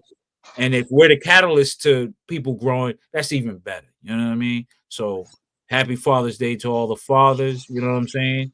Word. That's what's up. Straight early because tomorrow's Father's Day, but I'm saying it now. Happy Father's early, Day. Yeah. And bask in it for real. Yeah, man. Celebrate that shit, man. Because on some real, this is what we're put on the earth to do. Period. That's the real job that we have, is to be fathers and help usher in life on the planet. That's what we're here for. Oh, that's the general purpose. Man. That's the general purpose of us. That's it. That's why we're here. That's it. There's no other. Yeah, we may have our jobs and all this. No. We're here to be fathers. And the women are here to be mothers. That's it. Yeah, that's really what it's all about. That's our real job. Procreation and the furthering of the species. What if I want more? Well, you're supposed to get more, but that's the base duty. Everything else is butter. Like the way I see it, like moms expects certain shit on certain days, blah blah blah. Pops, if you do something, it's a bonus. I'm like, cool, like that's dope. I don't expect it though. Like if you came in and said happy birthday or whatever, that's a bonus.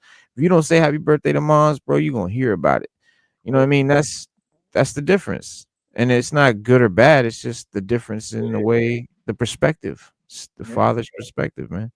We do what we do as a natural like instinct. Like for me, I wouldn't even feel right not providing for my family. Like that's something I do as nature. Like that's our natural instinct to do it. So I don't need a reward necessarily for it. But if you feel like saying thank you, dope, cool. I appreciate that. But I'm still gonna that's why I would salute y'all, because that right there, because I don't have, and I'm not. So anybody that I'm around that I know is to be present though.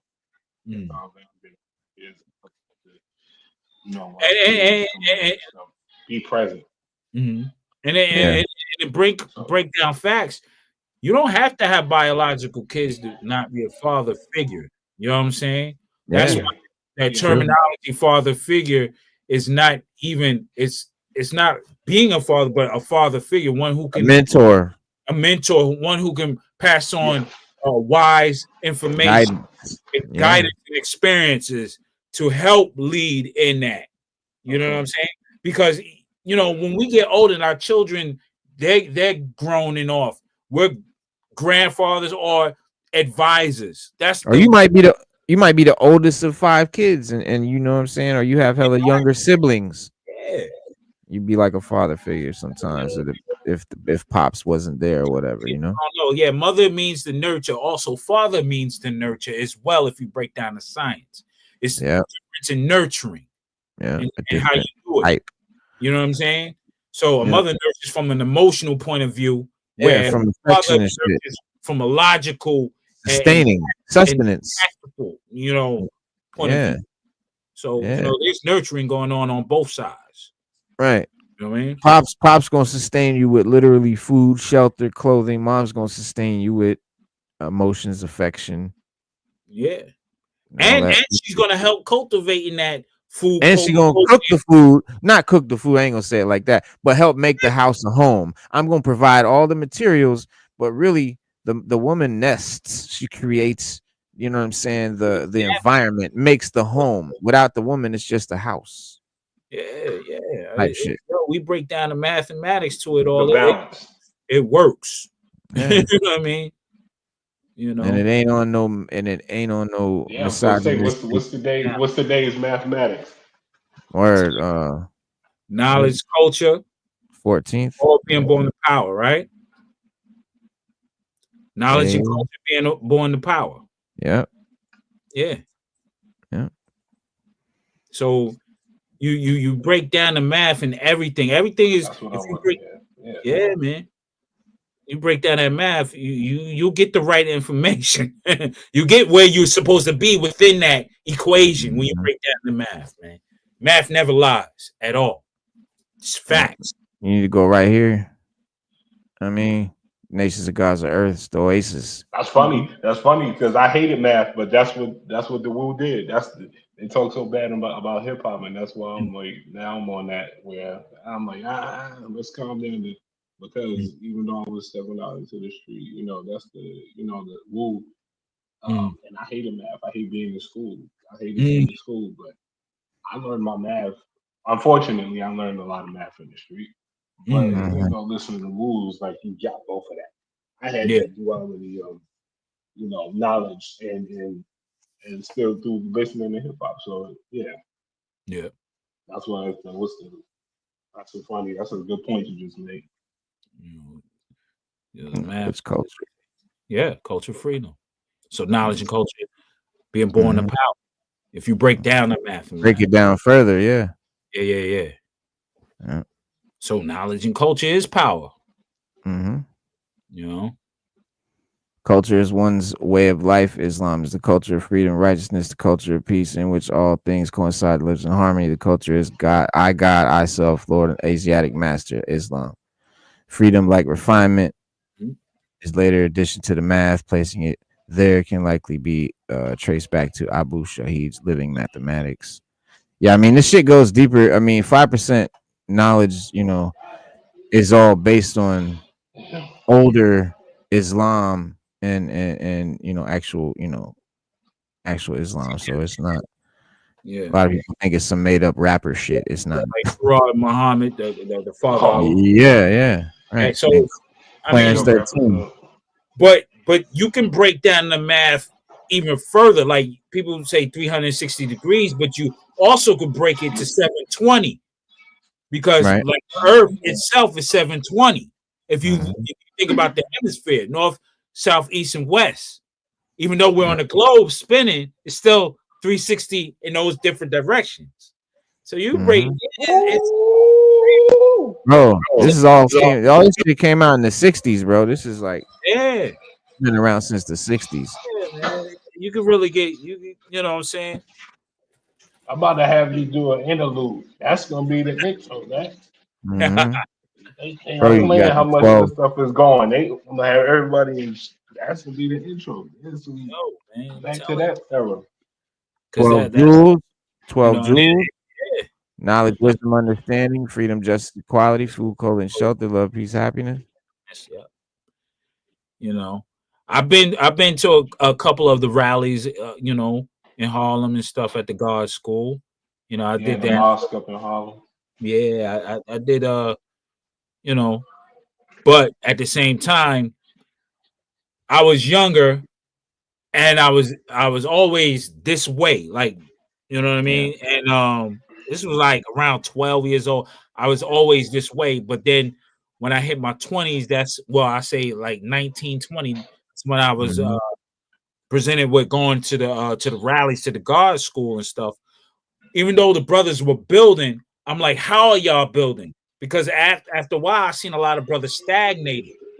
I'm like, Mm. yourself God and you willing to build, what are you building? How are you building?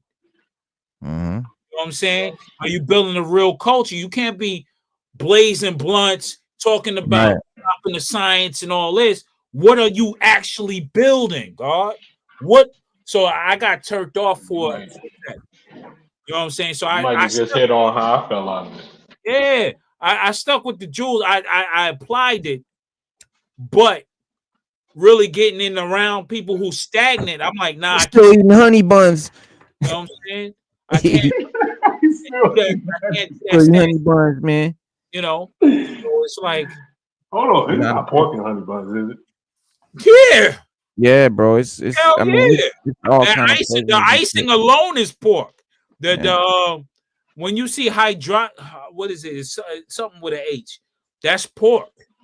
Yeah. The addition is like lard. Hydrogenized oil or some shit. Yeah, all that, man.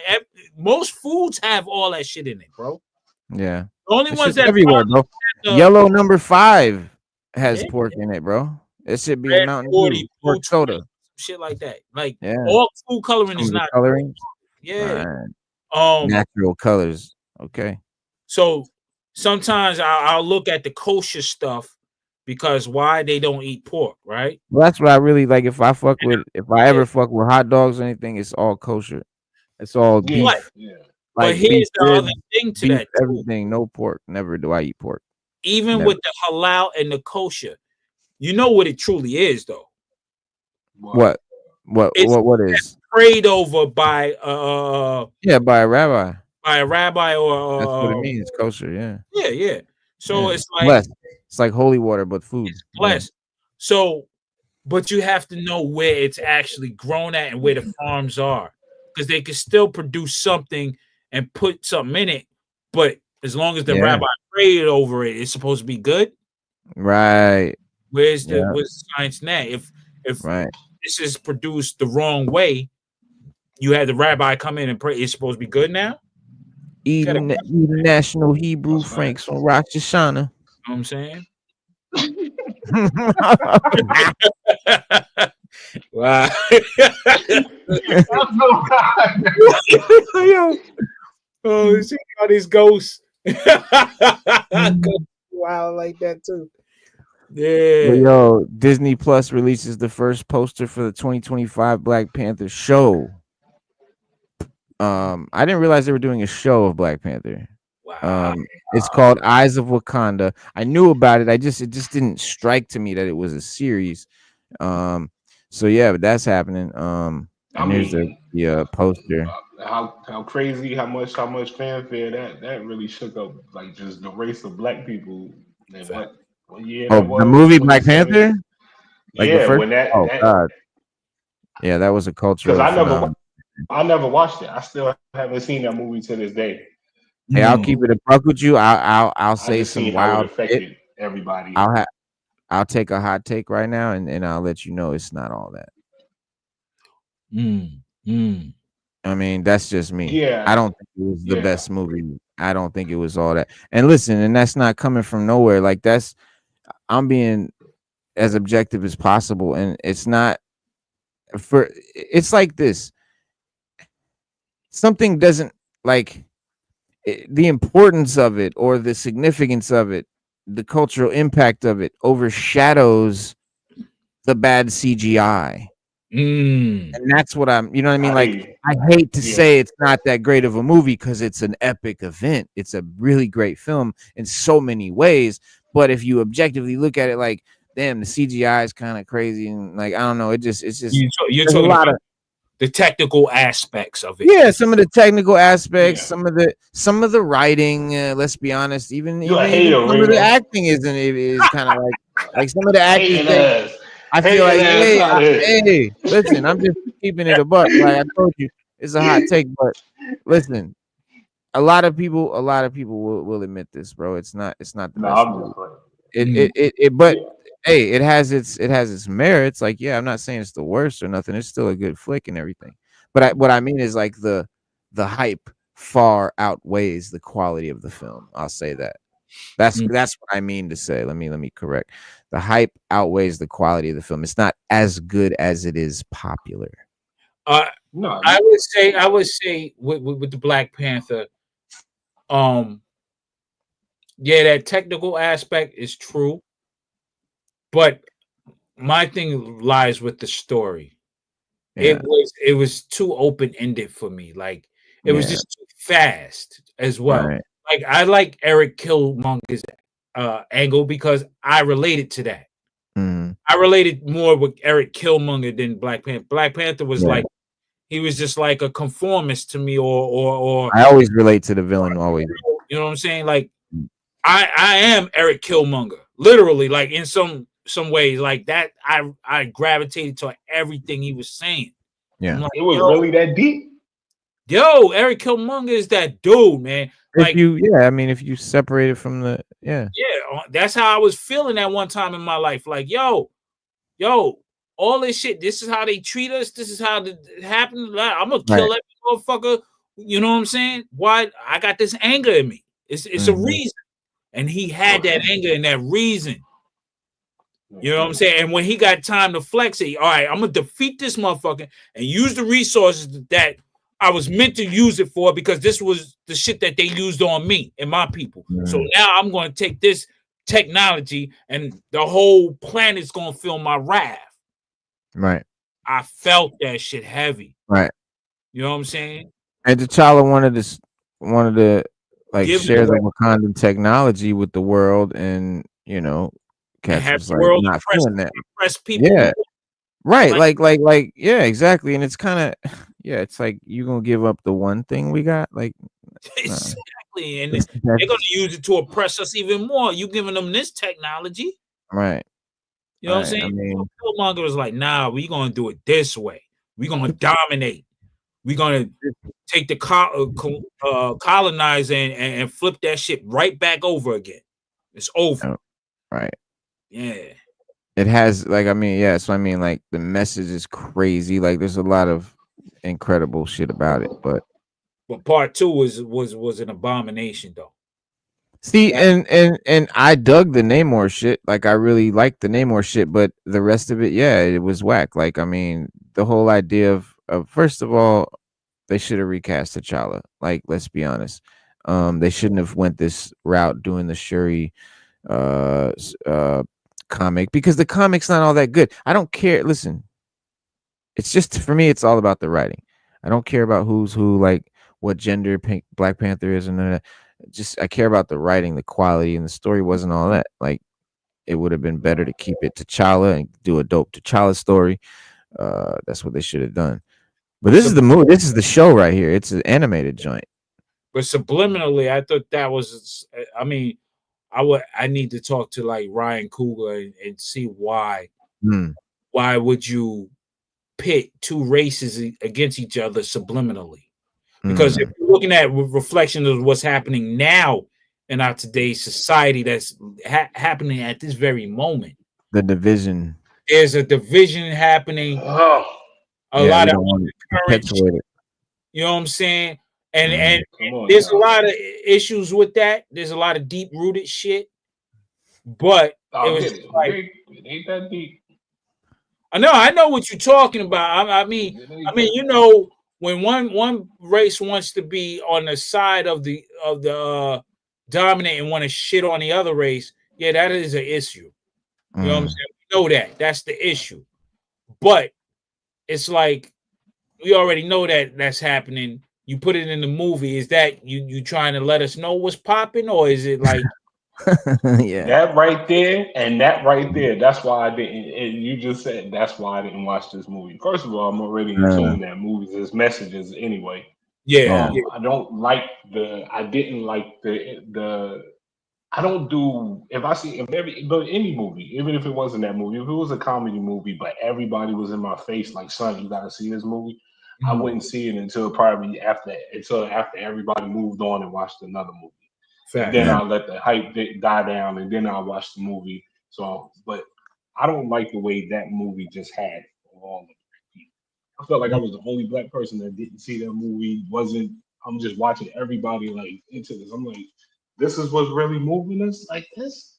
Yeah. Like I didn't like that. That Yeah. immediately got to me. Like noticed. I noticed that right away. I'm like, everybody was going to buy African. All of a sudden, y'all wearing kufis. I'm like, son, now y'all wearing kufis. That's what I'm I'm saying, like, son, bro. what are we doing? Like, I'm like, when And did you want to put that on? Word. honestly, I want that movie to be the best. Like it should have been of the highest quality, of the highest standards, everything No, top notch, the biggest budget. Like Marvel, you know what I mean? Like it should have, yeah. Yeah. Uh, I mean, that's but some you don't feel like what Sinners was. If you think I about didn't it, see that either. yeah. dog, that's a must see right there, We'll bro. break down the science of that. And that was like clearly one man, he dropped some subliminals in that rhyme. He And if you drops, fuck with hip hop and music, you need to see that movie. and then Okay, yeah. the dynamic of who is running this shit and who is truly the vampire. Everybody's like, yo, the vampire is the white guy. No, you Yeah. gotta look deeper than that. Right. What type of white guy was this Right.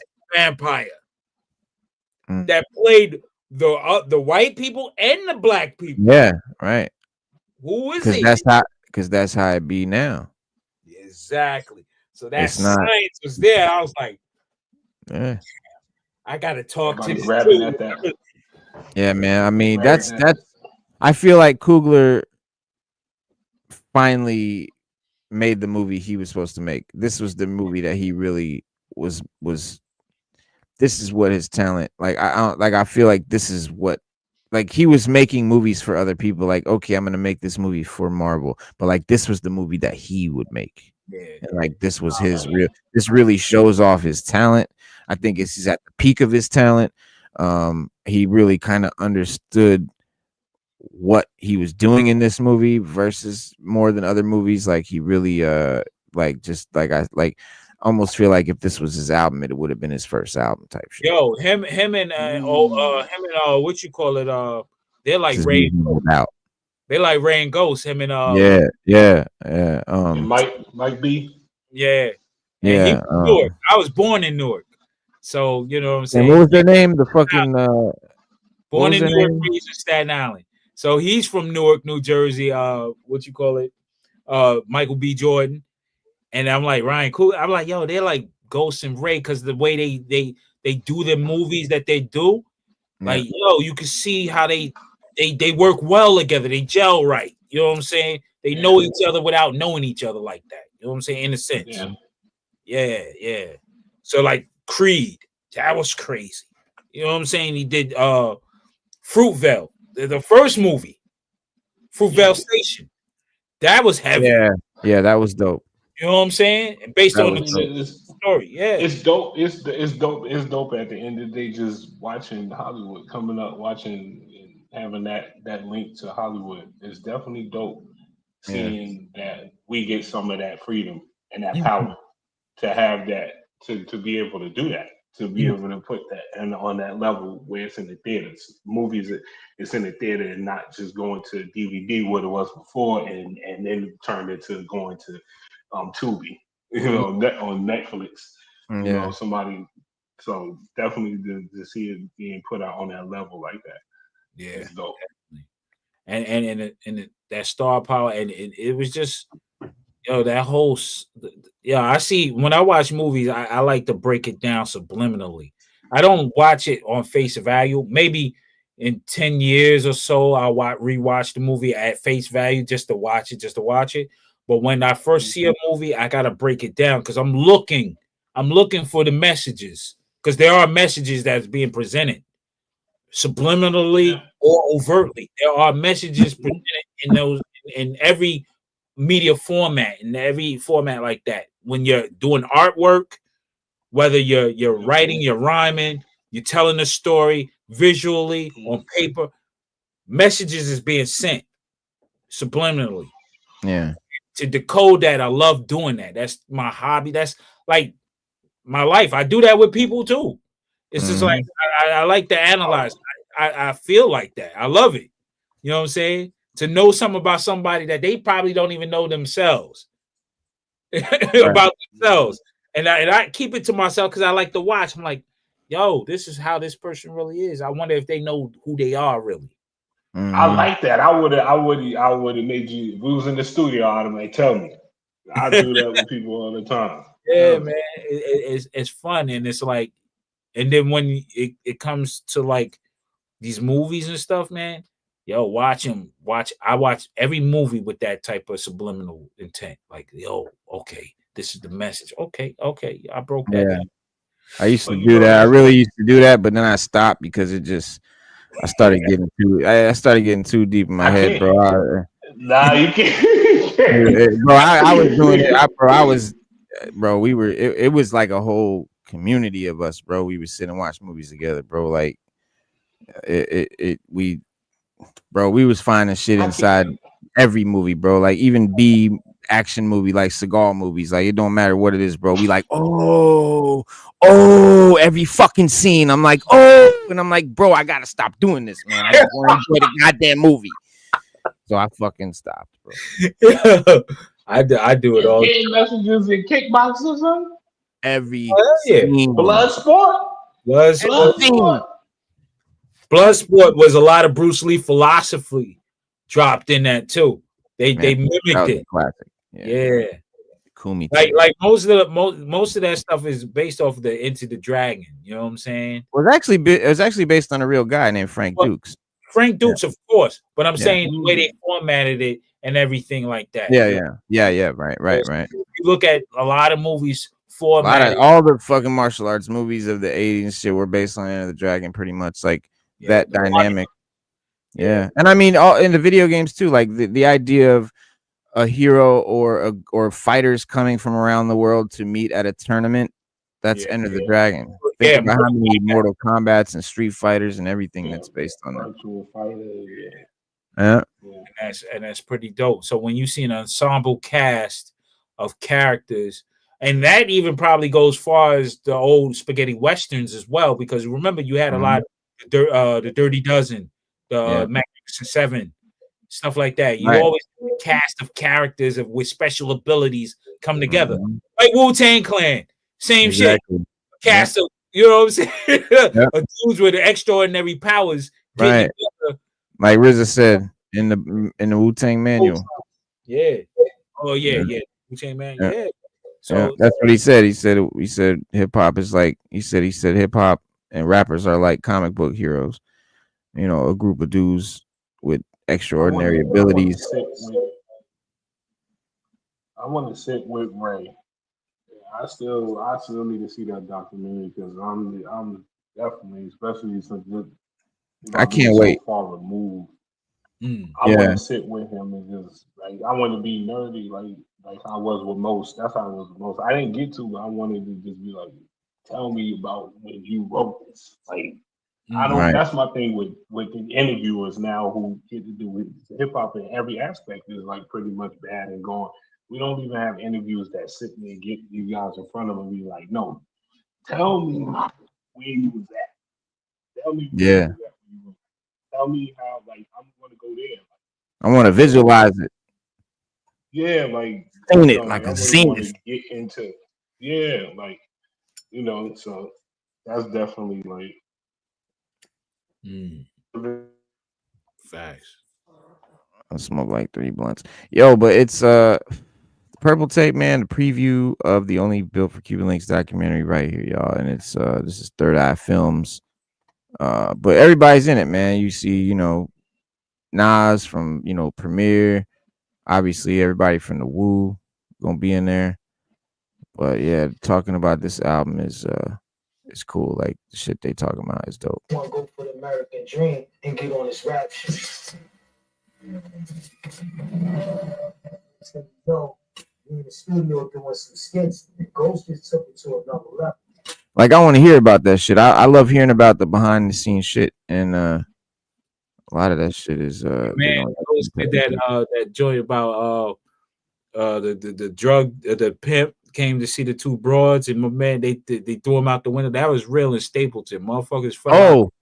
Yeah, that shit was real, bro. Motherfuckers fell out the window. Yeah. I mean, it may not happen that exact way, but motherfucker fell out the window like that. Bro, the song where he's like blood on my wallet's like ketchup. You know what I mean? Like she came out holding her breast with a gown on. That whole oh, Jamie been shot. Nah, Jamie, don't start that shit. That was a real shit that he went through with his boy. Yeah. Some wild shit. Stapleton had some wild shit. Like every project on Staten Island was wild like that though. Yeah. I'm from West Brighton, part of Staten Island, West Brighton. And that project was wild in the 80s when crack came through, then it got crazier. Oh my God. I couldn't imagine. Yeah, it got crazier when crack came through. I'm the kid. I'm an Iron Man. I'm a fan of the character Iron Man because of Ghostface. Yeah.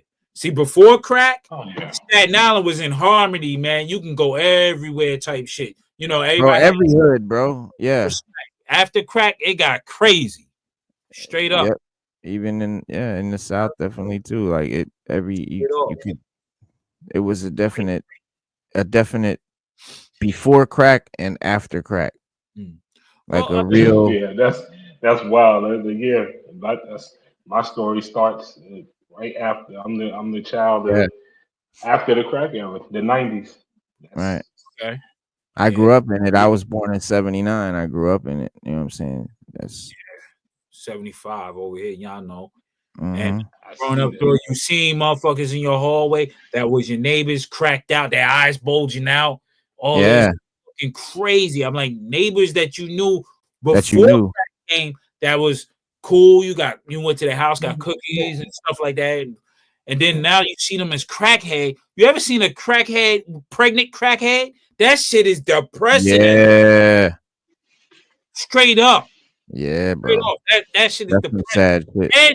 And she looked beautiful when we first seen her. And I was a dude looking at this woman, young woman, and I was a little dude. Like, she's real pretty. Then she got turned out on crack and was pregnant with a big. I'm like, yo, it completely fucks your head up, man. That shit turned people into straight up monsters, bro. Yeah, man. And then that whole crack era, crack war shit, that shit even a lot of friends I know died. My auntie is dead, bro. Yeah, my auntie passed, bro. This shit touched my family hard, bro. It's that shit. Yeah, bro. The crack era was I mean, they talking about it in this album right here. Yeah, so when these brothers were spitting, that's how I relate to it, because I know the incidences that they're talking about, even though they're saying it in colorful terms. I know who they talking about, what they talking about. Yeah. You know what I mean? It's knuckles, nigga. Knuckles, straight up. Yeah, my real name is Clyde, man. Straight up. Clyde Smith, nigga. I'm from the White era, nigga. Straight up. And all them big niggas that been on that time, they know how I get there. When I come in. Straight up. He knows all them niggas. Salute me. Listen, man. Straight up and down. That's Ray right there, though. That's Ray speaking right there. That's Ray. No sad man, nigga. Yeah, right. Straight up. Niggas see that, niggas be like, yo, that's a made nigga right there. And he gonna punch you in the mouth and say something slick. You see these shits right here? I'm gonna die with these on dick. Yeah, that's right. I'm gonna be up in here for a minute. And I ain't going nowhere. And I'm reaching that phone, and I'm gonna have my little snacks and all that with me. And I'm doing it on my locker because, yo, I'm not playing with y'all niggas, man. I'm telling you. if you want some action for it, man. And if I like you like that, I'ma hold you down. Word. try to get that move. Tom and Jerry shit on me. That's And my finger smashed in the ceiling. Never, dude. Oh, snatch you out that iceberg t-shirt you got and that little platinum bullshit ass chain you got. Straight up. And your haircut game is fucked up. I remember when Ray fought my boy Pierre in front of my building. I was like, yo, this nigga's he's live now. I'm like, yo, this shit, a lot of history, man. It's funny shit. See, that's that too. Like that, all of that right there. When I hear that, I'm like, man.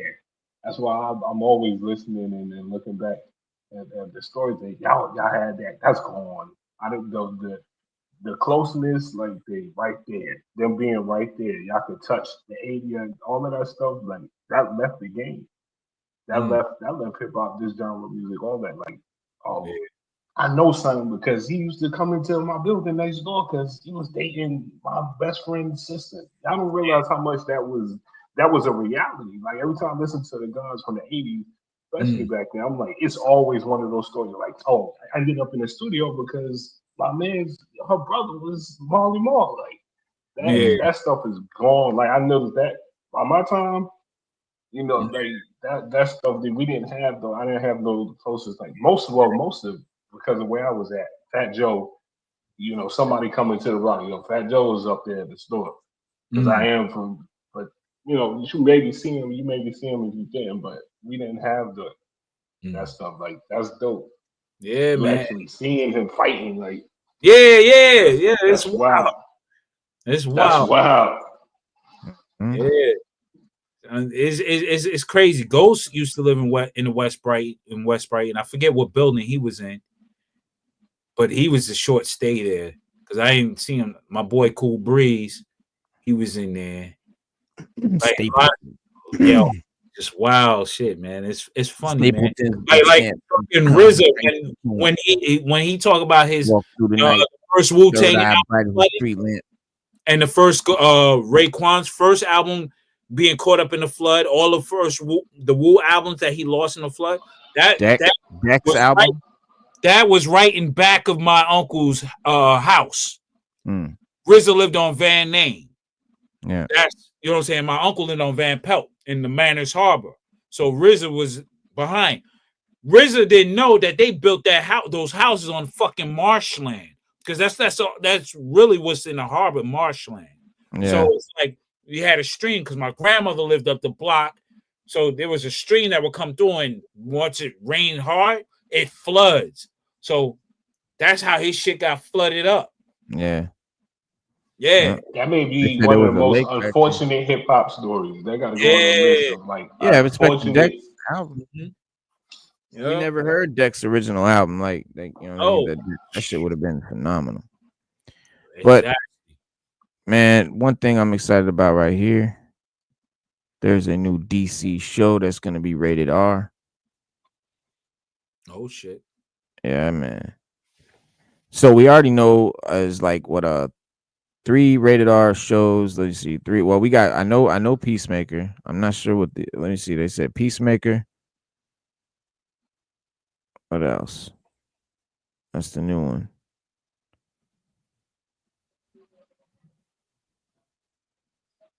Well, anyway, DC Studios confirmed the latest R-rated TV series joining its ranks in the new animated Mr. Miracle series based on the iconic 12-issue comic run by renowned DC creator Tom King.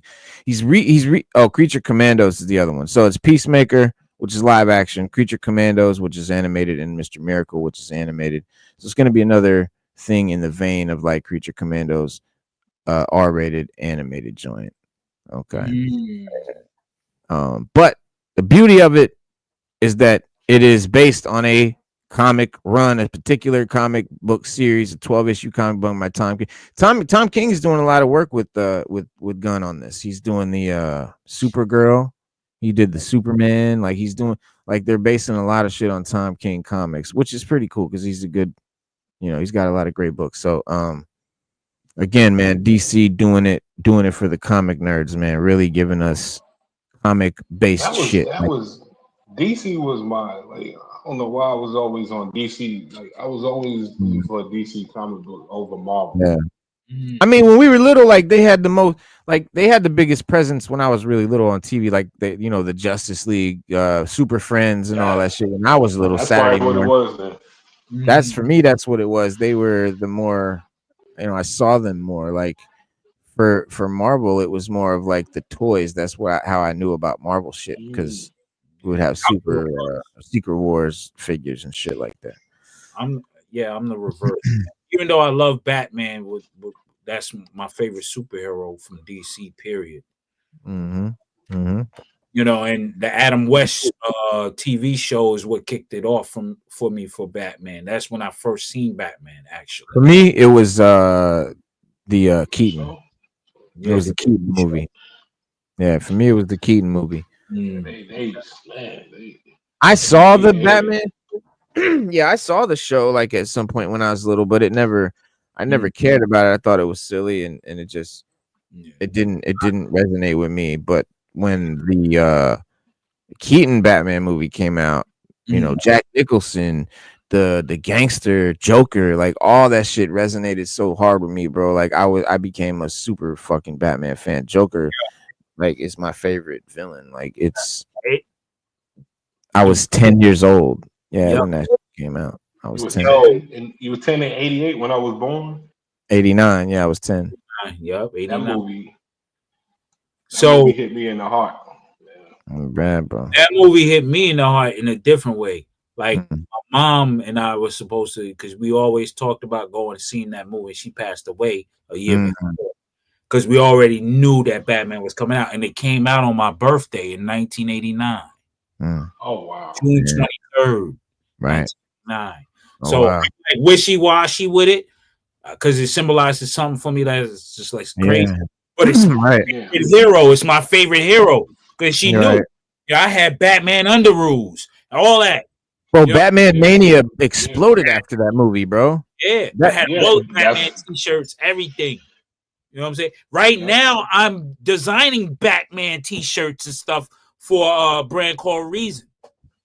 Yeah, we were. Yeah, that's fire. That's dope, bro. Because like Batman t-shirts, bro, Batman t-shirts, hats, that shit was everywhere, bro. After 89, when that movie came out, bro, you saw Batman every fucking where, to the point that motherfuckers got sick of it. It was literally on everything at all times. Everybody was wearing that shit. All ages, all genders, all races. Everybody was wearing Batman shit. I mean, they about to explode again with Batman, because we got the license from Warner Brothers, and I've been designing ever since. Wild stuff. Nice. You know, I thought you was about to say. I got on Batman underwear right now. Like, hey, I would be rocking them. Very soon. I will get some. I ain't playing. I'm already pitching that to everybody. Like, yo, we doing underwears too. I need to do Batman underwears. I need to do all that shit. You got to do some boxer briefs. Yeah, boxer briefs. Yeah, with the Bat logo. Yeah, we that Bat logo was everywhere. I want the 1989 Bat logo, bro. Like I did a whole bunch of Batman 89 t-shirts that will be coming out. I did a whole bunch of Batman 89. I got the Dark Knight. I got all the Batman, Batman shit, bro. Yo, because matter of fact, that t-shirt from the 89 one, I would say that with just the Batman sign on it, that's as big to me as the Wu shirt with just the Wu symbol. Or the smiley face. Well, it's super iconic. Yeah. I think Math did the logo for the Wu. Yeah. And I think that's what he based it off of, the Batman bat signal. Yeah, something they told him to keep it simple. I think he did base that off, if I'm correct. Because his first logo was like dude's head getting his first logo was like dudes with their heads cut off and like swords and crazy shit. And they were like, we need to simplify it down to something that's a symbol. Just a symbol, something that is not an actual picture of something, but just a symbol that and you think about it, like, yeah, it's a W, but is it, like, what the fuck shape is that? Like, what is that even? Is it a bird? Like, you know what I mean? Like, it's some made up shit. It just comes from the flat line of a marker writing it down. But yeah, I mean it But he was sick like, ass fucking design. It's the biggest design in music. It's the biggest emblem logo in music. Period. it's a superhero logo. It's a superhero logo. Yeah. It's a Wu bat. It's the Wu bat. The irony is, it's the most. It's one of the most. He made it marketable. He made this marketable. Yeah, The first that one, was the it whole wouldn't have been. right. I seen people today in the mall rocking Wu-Tang shirts. I'm like, word, I got like 10 of them joints. I'm like, yo, I know I definitely still rock hella Wu shit all the time. Same And here. get complimented, bro. People all the time be like, yo, Wu-Tang shit. Yeah, Shit, I gotta reach out to Power to get some new shirts. I need some new. I want to design some new shirts for them, but they so busy with the damn tours and shit like that. And I'm like, I know Power's heavy busy with the merch at those tours because he does all the merch for it and stuff. Because you know, Power is the brain behind the Wu wear and stuff, the Wu wear. So you know, yeah, man. And that brother, shout out to him because he gave me a chance to design for the Wu and stuff like that. So I respect it because you know I used to work with his uncle, and then his uncle said, "Yo, you know my nephew. You know my nephew." And I was like, "Yeah." He said he wants some designs and stuff. So, so Power and Jamel Arif, Master Killah, came over to my house and they seen the designs and stuff. This is when I had a house in Staten Island. And they came through. We showed them the art. They was like, "Yo, this is dope." Yo, I got a wild story about that. That shit was crazy too. I see some of them. I seen some of them clothes, and I still I would say too. They speaking on that clothing line and called Kana. My style is so me that I feel like I call Kana. That was when Kanye was out. That was my favorite shit. Straight up and down. The only if it was up to me, I had it in your face like that. My style is so much like definitely I would have that brother clothing. I was super young though. And you were hella young when Kanye came out. I was a short. Yep. Like a little kid. I had the whole Carl Kanye outfit, bro. Yeah. The hoodie, the pants, and the boots with the metal logo on it. Yo, the little label. Yeah, man. Lovely. Those two clothing line, Wu. Yeah. I see some of those stuff that Wu and them was wearing. I'm like, yo, that's I think that's one point. I'm like, why those jackets, I won't wear that stuff now. Like, yeah, man. It's just they sell a lot overseas too. I mean, overseas they go crazy for the merch and stuff like that, and the clothing line. I was like, yo, it's a resurgence, but you just gotta have. That's why I thought the plan was to have the young ones out the Wu coming, because believe it or not, the youngins, the Meth's daughter is nice on the mic. Fucking who else? Ghost's sons is dope on the mic. His Sun God. Then who else? I think who else? There's a few kids. ODB's son is nice. Yo, there's a lot. Oh shit, yo. Masters of the Universe. Sam Wilson. If y'all know who that is, he was the dude from Terminator. He was in that. He was in Terminator, the one where they were like went to the future with Christian Bale. Okay. He was the Terminator in that. Man, he's been in some. I'm trying to think what else he's been in. You know him if you look him up, Sam Wilson. Oh yeah. He was the new Clash of the Titans dude. Yes, that guy. He's Trapjaw in the fucking He-Man movie. So that's gonna be cool. And apparently, I guess there's an image here. That's him, I guess. That's him, the eye. He's green. So that's fucking sick. So everybody's really worried about this He-Man movie because we know that it starts out on Earth and the He-Man character is like a boring office worker who somehow came from Eternia when he's little and has to go back to Eternia and so everybody's like, God damn it, another He-Man movie taking place on Earth. That's what we hated about the first movie. You really fucked up. You should have took place in Eternia.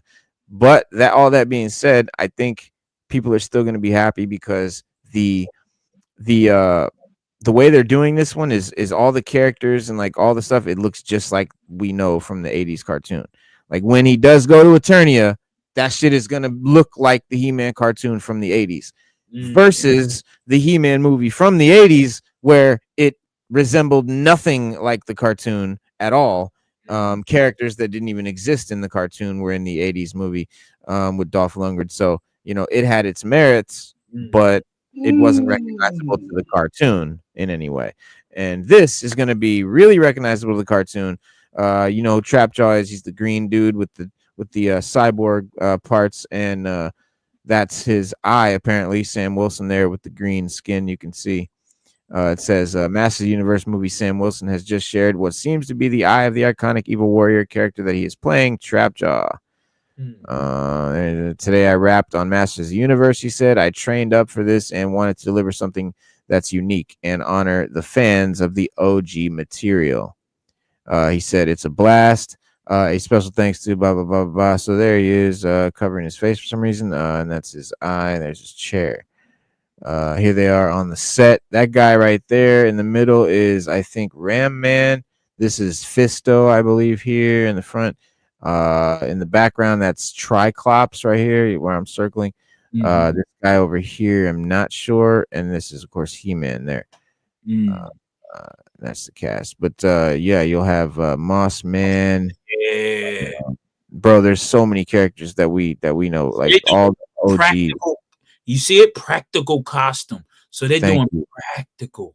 Yes. This could really turn out to be an amazing movie. Like this might really be dope. The more and more I see about it, yeah. When I first heard about this movie, I was literally mad. Like I was like, this is bullshit. Like I don't even have any interest in seeing this movie now. They fucking blew it. And it sucks because like if they do this, we're not going to get like another He-Man movie anytime soon. So this is taking away from us getting a real OG movie that resembles the cartoon, but it's turning out to be just that. We've seen an image of the sword, which is identical to the cartoon version. We've seen some aerial footage of Skeletor and like Castle Grayskull, which looks just like the cartoon with the big teeth and the door with the teeth and everything. So could really be fucking exactly what we wanted. There's that, and then there's this. These are the big leaks that we expect from Doomsday. So the Avengers Doomsday movie is coming out, and there's a lot of shit that's supposed to rumored to be revealed during this movie. And here's just a quick 8 things right here. Dr. Doom's origin story is one thing. Obviously, Doom is the big draw to Avengers Doomsday. He's easily one of my favorite Marvel villains. He's the big bad of it all. It says, unsurprisingly, MCU's Dr. Doom said to view himself as a hero to the multiverse's savior. In the multiverse's savior. So this Doom, played by Robert Downey Jr., who intentionally looks like Tony Stark from the MCU, and whatever that means. And he is, finds himself as a hero, kind of like not Thanos didn't really see himself as a hero per se, but he did see himself as a savior of life, of all races. He was shaving the population by half. In the comics, he's killing everybody to literally impress Mistress Death, that he's in love with. So very much they didn't want to do that in the movie because that would have just been too weird, they felt, and they would have had to have death and the whole thing. They didn't want to do it. So they made him for whatever reason. But Doom is literally coming off as a self-proclaimed hero, thinks he's doing the good shit. In Avengers Doomsday, we'll learn that he intends to save it from the continued incursions by combining every reality into a sole battle world. And he will, of course, rule over. So it's combining the Secret Wars story with Jonathan Hickman's Avengers, with the Illuminati and the incursions. So it's about the incursions. We saw that in the multiverse movie with Doctor Strange. And that's and the Illuminati was there too. So all that is coming from that comic. And then of course Battle World and Avengers Secret Wars, which is the next movie, is where that's leading up to, is obviously based on the Secret Wars, also by Jonathan Hickman. So my favorite comic author is actually the one that these movies are going to be based on. And like that's really cool because he's not an OG author. He's kind of new. He's not, Chris Claremont. He's no classic, OG author or anything, but he's come out with some amazing shit. And like his writing is literally what brought me into comics. I was into comics when I was like 12 and 13 years old. Okay. Liked them, even went in comic shops from now and then, but never bought a comic again in my life until 2018 when Jonathan Hickman came out with the X-Men House of X, Powers of X. It was so amazing. And so I ended up reading everything Hickman did. And it was always like this sort of thing, and we would say it on the show, like, man, it would be sick if like they started making movies based on Hickman's shit, because it's like the best shit. And it's very cinematic. Like his comics are very cinematic. Like it's almost like a movie and like a sci-fi super duper epic. And so the fact they're doing that, man, it makes perfect sense. I knew it would be the right move, but I am really surprised that I'm actually getting something that I want out of this shit, because there's so little in the MCU that actually appeals to me as a comic fan. But this is definitely something. Interestingly, Robert Downey Jr.'s Doctor Doom reportedly hails from the same universe as the version of the Fantastic Four. So the movie Fantastic Four First Steps, end credit scene, we're definitely going to see Doom sitting on the bed talking to Franklin Richards. We've already exposed the end credit scene. Spoiler alert, after the fact, we already did this show. But yeah, he's going to be sitting there talking to Franklin Richards, and we believe that he's going to like kidnap the kid and take off to the 616. And that's why the Fantastic Four is going to follow, not previously like we thought, because Galactus is destroying shit. They actually win against Galactus, and it's Doom they chase to the 616. So that'll be interesting. Doom's physical similarities to Tony Stark, aka the Invincible Iron Man, also expected to come into play. Indeed, the villain will use that to present himself as an ally to the Earth 616's Avengers after he kidnaps Franklin Richards to help create his world. Oh, they said it. Okay. So yeah, that's how it's going down. And him looking like Tony Stark, that being intentional, like he's from another universe where he happens to have the same body as, the guy that's Tony Stark in this other universe. And that's how the multiverse works in the comics. There'll be different versions of characters. It'll be like they're a male or a female in a different universe, or they're just different in some big way, or they're the same in some way. Yeah. And like, so it's typical. It doesn't bother me. I'm not upset about it. At first it was like kind of like what, but no, I totally get it now, and I think it's gonna be cool. And Robert Downey Jr. being one of my favorite actors, I'm happy about as well. Yeah, he's dope. Yeah. Now we got Jonathan Majors. Oh, you want to say something? My bad. Go ahead. Yeah, I had some apprehension about it, but now that they're putting it together, I think it's gonna be interesting, man. I want to see how they make us care for Robert Downey being a character after the demise of Iron Man. You know what I mean? Yeah. Exactly. Like, how are they gonna pull that shit off? But if anyone can do it, I think it's RDJ. So we'll see, man. Like his Iron Man? Who? Oh, you didn't like Robert Downey? No, I did. I didn't like the part where he died, which we put emotional stock in, a lot of stock in Iron Man when we was watching the whole thing break down, right? So when he died at the climactic scene and he snapped his finger, because I'm Iron Man, and he died, man. I was like, oh man, this closes the chapter. My whole emotion that I put into it, into the storyline. Yo, it was draining, because we're doing this for over how many years span? These movies, 10 years, yeah. So you invested in this character for 10 years. Then he dies. But now that actor you bring back in another character, I'm like, why, man? When I'm emotionally attached to Iron Man dying. Right. And that's him being the guy that was the actor. I don't want to see his face again on the screen. Because it feels like you went through all that for nothing. Yeah, like, okay. Right. So But now, that they're playing that move where he's from the alternate universe and he's Doom or what have you. Okay, I can understand it now. But Yeah, before right. I was like, yo, I hated it because I'm like, yo, I invested in this dude. Yeah, You know what I'm saying? Because he pulled off he is Iron Man in my view. As an right. actor, he is Iron Man. There's no one that could come behind him and be Iron Man now. He No, solidified that so he's hard. Tony Stark, bro. He is Yeah, Tony Stark. Yeah, he he is embodies what we think of Tony Stark to be like and that.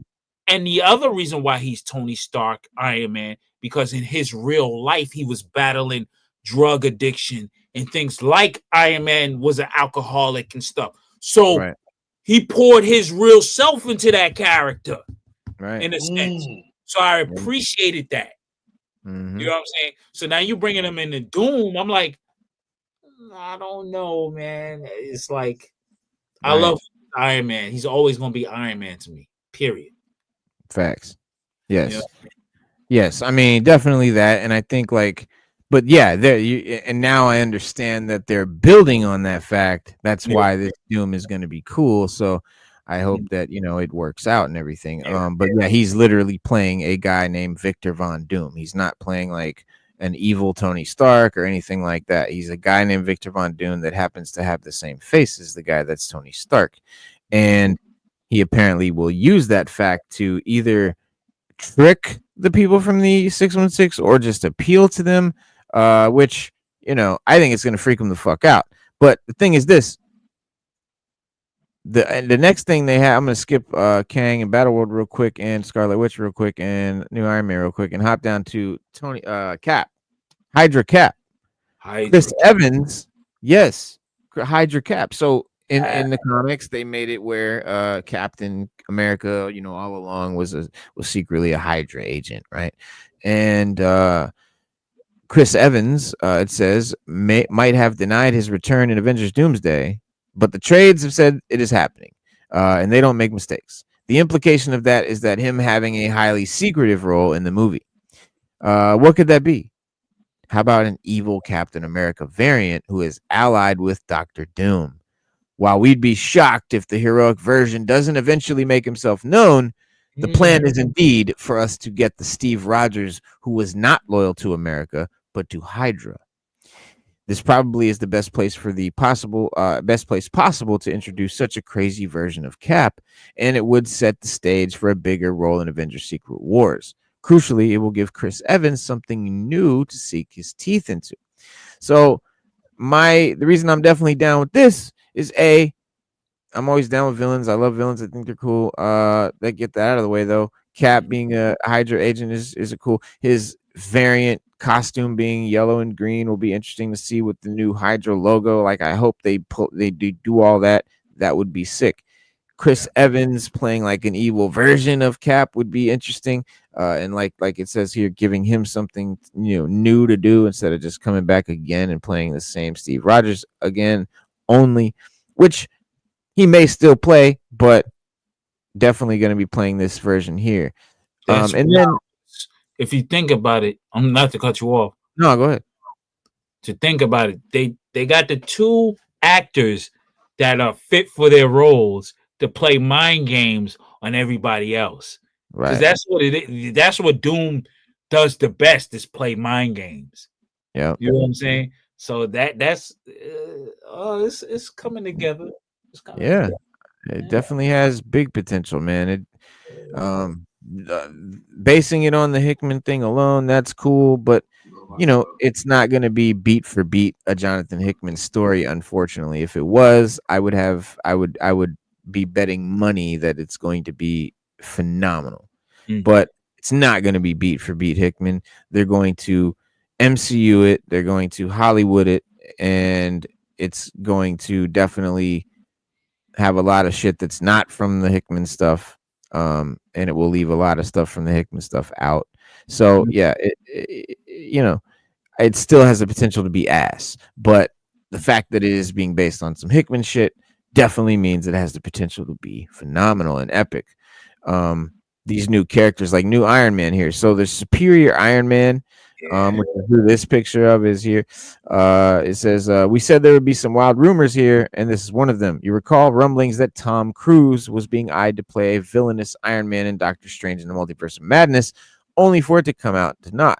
Well, Marvel Studios is supposedly eager to bring Cruise into the fold as an alternate universe Tony Stark, who is to serve as an antagonist in Avengers Doomsday. So yes, Tom Cruise coming through playing Tony Stark, playing Superior Iron Man.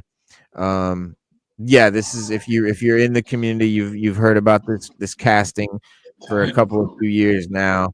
But yeah, if you never heard about this before, it's probably pretty shocking to hear. But it's definitely a real thing. And then it says Avengers Kang Dynasty allegedly featured, yes, Top Gun, yes, Top Gun, Iron Man, Tony Stark. Avengers Kang Dynasty allegedly featured Earth 838's Iron Man seeking revenge for what became the Illuminati at the secret Scarlet Witch's hands.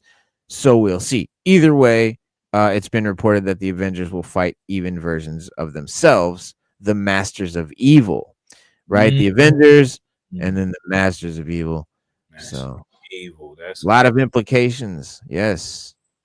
A lot of reveals, a lot of shit going on in this movie. Kang's fate, maybe we'll find out about. What of Kang the Conqueror? Loki and Ant-Man the Wasp established him as the multiverse's big bad, but the negative response from the latter, Jonathan Majors' legal issues, brought Marvel Studios' plans to a swift end, which is ridiculous. Avengers Doomsday will need to address his absence in some manner. Explain. It's ridiculous, but I'm not mad because I much prefer Doom as a big bad than Kang. But it's still ridiculous. But you still bring Jonathan Majors back because we should still have Kang. Yeah. At some point, they probably surprise us with that. Yeah, start surprising people. And then they'll explain why they brought him back. Yeah, I was wondering, is he gonna be back? Yeah, it was great. I mean, I don't have no problems with him. Yeah, as far as King, he did a decent King to me. Yeah, it was a weird. It was definitely my favorite out of the Kangs was He Who Remains, who is not really a Kang, but he is still a Time Lord. Yeah, and he is a version of Kang. He is a version of Kang from another universe. Yeah. He's whatever universe he's from's version of Kang. Avengers Doomsday will need to address his absence in some manner, explaining reports he'll get a name drop and little else. So that's admittedly unsatisfying, and hopes that Doom might be shown wiping out the Council of Kangs seem overly optimistic, when that would mean that Jonathan Majors still having to reprise the role. Still, there's supposedly a plan to conclude Kang's story arc, meaning we might get relatively satisfying ending to his story, even if that is as simple as Victor Von Doom saying that he killed the villain off screen. If Doom just says, "Oh yeah, I killed that guy," that sucks. That's pretty lame. Marvel can do better. But without Jonathan Majors coming back as the character, it's pretty hard to do much else. So yeah, it will be the question of whether or not they feel that they can bring him back or not, for whatever reason that they felt they couldn't have him in the first place. So yeah, but that's that. Battle World, as we mentioned, did Battle World. Battle World. Yeah, Secret Wars, Battle World. That's every character, like not every character in Marvel, obviously, but all the big heavy hitters, a lot of the heroes, a lot of the villains come in the Secret Wars comics and meet together on a made-up planet or a created planet by the Beyonder in the comics. It's called Battle World. And so hopefully the Beyonder will be in this. I don't know if they'll go that deep. It's MCU, so probably not, but hopefully. But anyway, it says following the recent release date, Spider-Man Brand New Day is now coming before Avengers Doomsday. That leaves only one movie between Doomsday Avengers Secret Wars, so which we'd expect somehow to bridge the gap and expand on Doom's new reality. What will it be? All we know is that heading our way on July 23rd, 2027, Doctor Strange 3 seems a likely candidate, and so does Black Panther 3, especially if it gives the MCU a new T'Challa who will stick around post Secret Wars. So they will recast T'Challa and that'll be the T'Challa for after Secret Wars.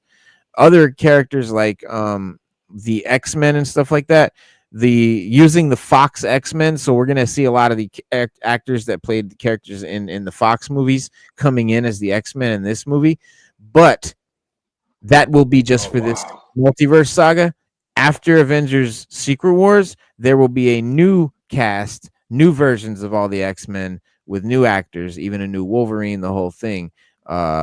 Set at even Dr. Doom. So the Robert Downey Jr. version of Dr. Doom will be recast with hopefully an unknown actor or someone else who's never been in the MCU that will then take on the mantle and be the new version of Dr. Doom for the MCU moving forward after Secret Wars.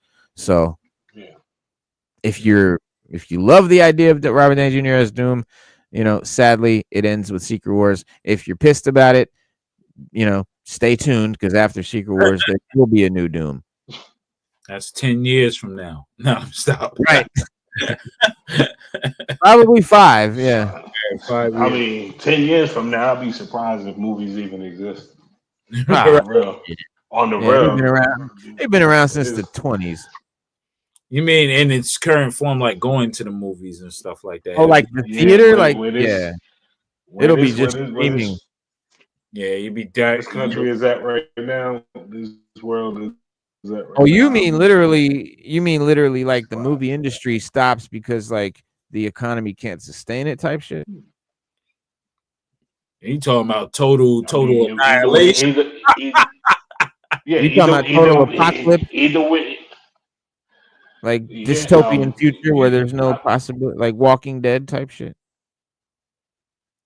I don't think people realize how much COVID fucked up certain things.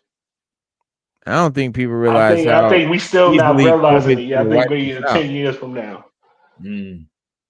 People don't realize how easily COVID or something like COVID could literally wipe us out. Yo, I think became the shit being really bad. COVID was the reset. It was just a preview. I mean, it changed everything. Look at the legislation behind it. Then you understand. That was the total reset. That's always the point. That's always the points. 9/11 was the biggest points to bring about change. That was the more so than what Obama was coming and saying change. His whole thing was change. No, the real changes come from other events that we not thinking about it like that. We just focus on the right now, the stuff going on right now.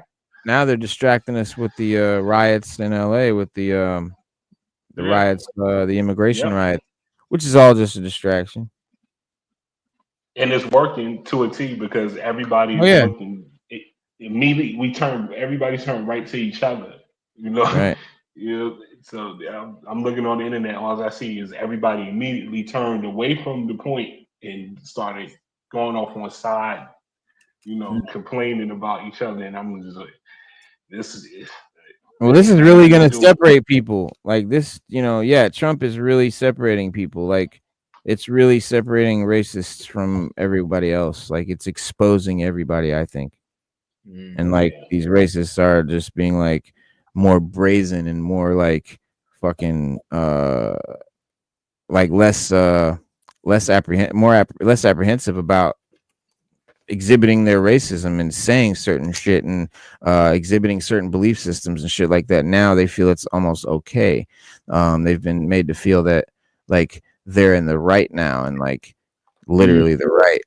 Like and it's dangerous, man. It's really dangerous and it's really fucking scary because it could get so much worse so fucking fast. And the people in power right now are the problem. And they're also not going to do anything to help it or stop it. We really will be on our own. And it really will be some dystopian shit around this motherfucker. Yeah. I mean, the opposite side of them, they're not going to help because the opposite side of it, the whole thing is that if we don't go against each other, you find out that who your real enemy is. Bro, if they find out who the real enemy is, the police and everybody. It boils down to white supremacy. It boils down to white supremacy on the globe because and especially in this country. Um, white people, white America. I don't mean everyone that's Caucasian. I mean Yeah, of course. the racists, the ones that are literally Mhm. controlling and manipulating shit, and you know, those ones that you know follow that side. Those you know, it's yeah, it's fucked up. I mean, those people are so worried about losing or becoming a minority, becoming the minority. Like I've heard them say some shit. Like I've heard these people like talk unironically about one day white people could be the minority, huh? Huh? Yeah. Yo, that's Like crazy. bruh, like don't you fucking deserve it about now? It ain't your turn. And the thing is like this, it's so inevitable. I mean, the way that with races mixing and population is becoming browner. The population statistically, if you look at they've actually done studies, like there's literally, you can look this shit up. By a certain year, the population will be a certain percentage brown, whatever Right. race, whether it's mixed people.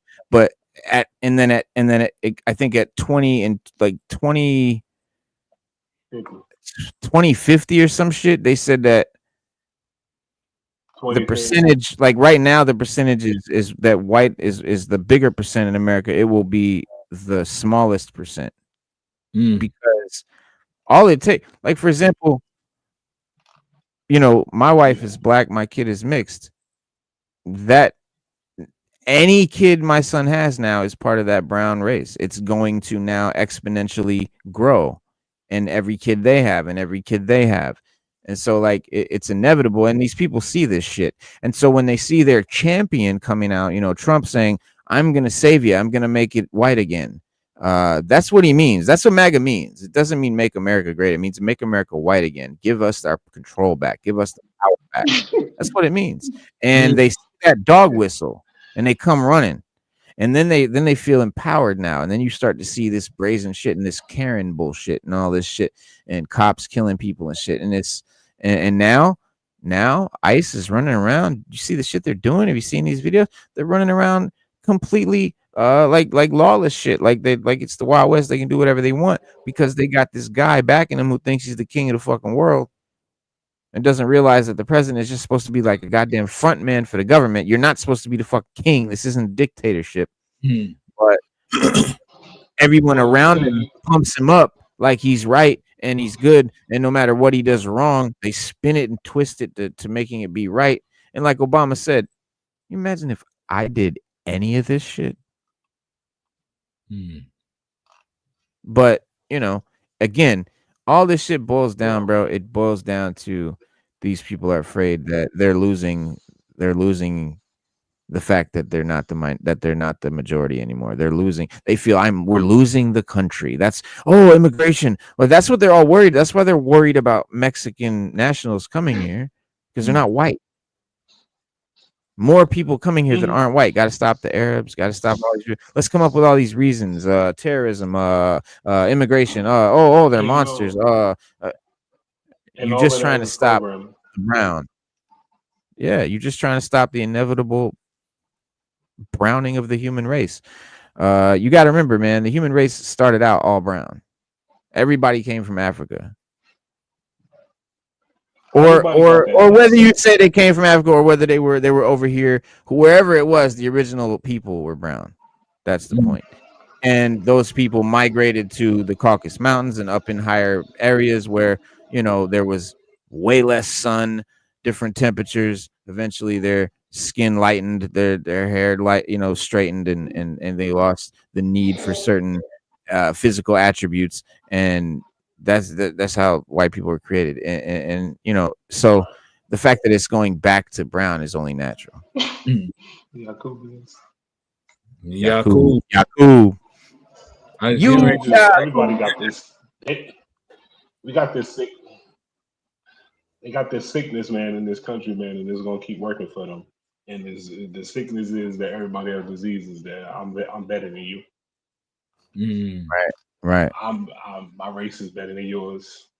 You shouldn't. It's so much It sounds so little, but you think it sounds little until you look at the 60s, until you look at the 50s. Mhm. We're killing literally your race just because I feel like I'm better than you. I feel like you shouldn't live in the same places that I live in, my neighborhoods. All of this is of people, man, arrogance of man. People Yeah. walking around feeling like they are better. Like you hear, as soon as you hear people start talking, it's every bit of my race is the best race, and Right. they're putting up reasons for why we make the earth better, but Right. there's just so much arrogance in that, and that just that right there is why For me, nobody can see eye to eye.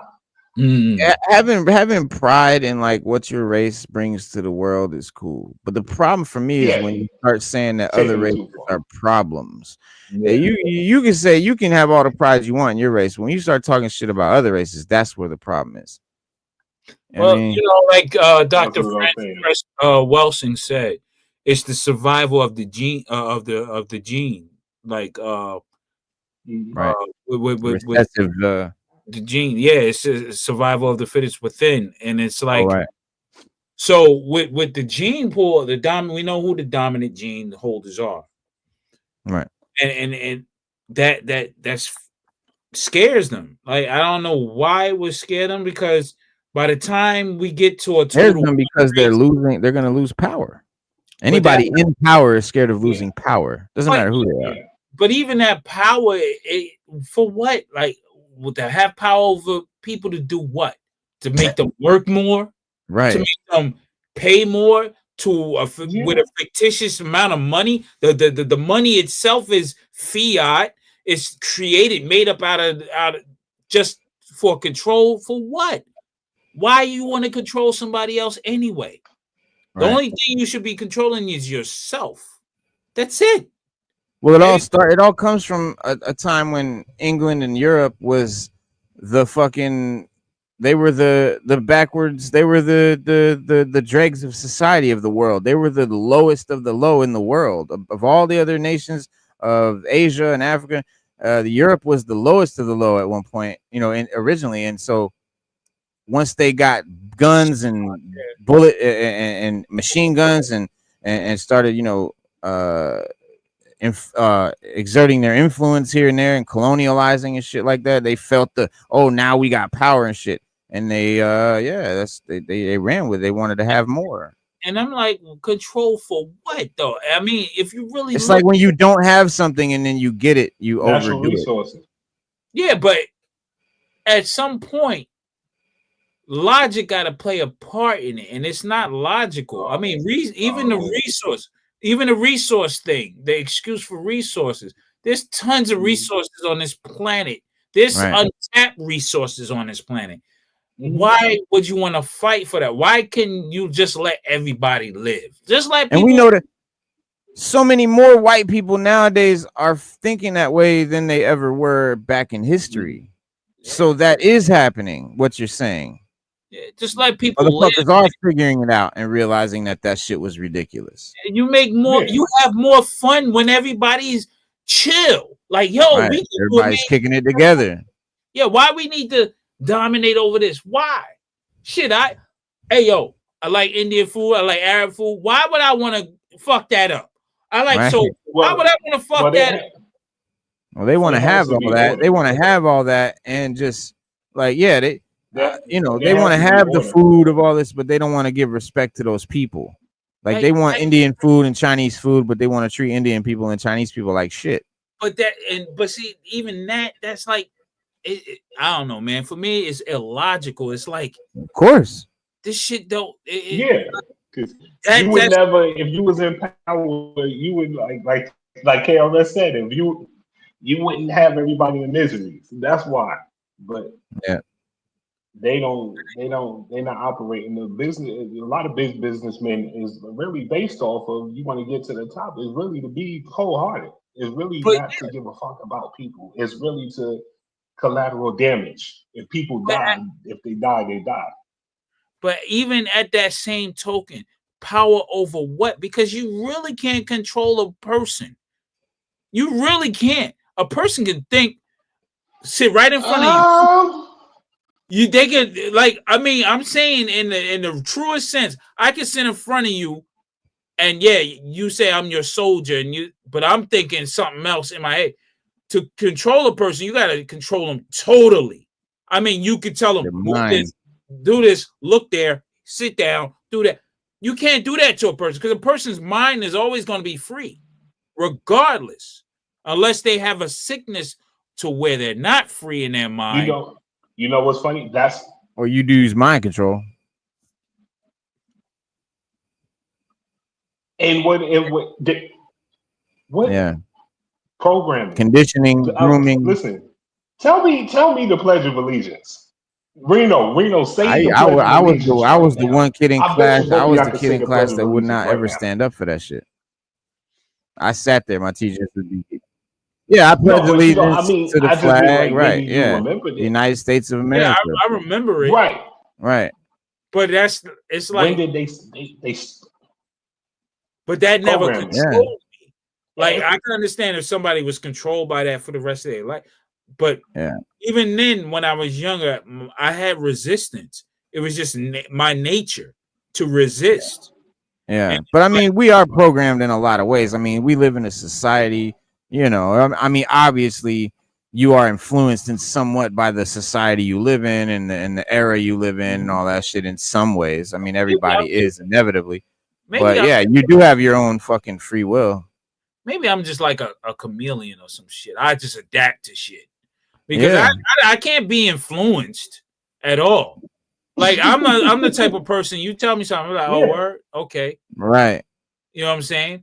But I'll analyze it for myself, and then I'm gonna go research it. Yeah, I'll research it, and then I come back with you to what I think. But you know what I'm saying? Well, it's like those people that think that doing research is watching YouTube videos.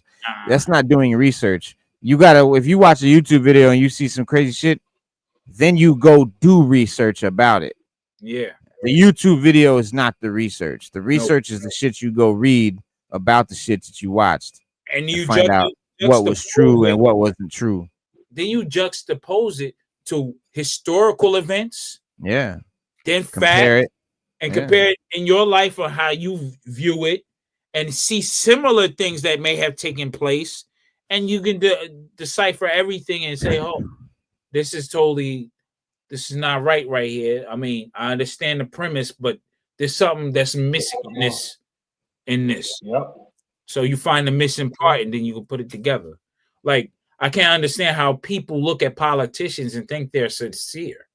I'm like, there's no that's what I mean by programming, man. Yeah. People don't even think like you said right there, they won't even question. They won't even they don't think for themselves at all.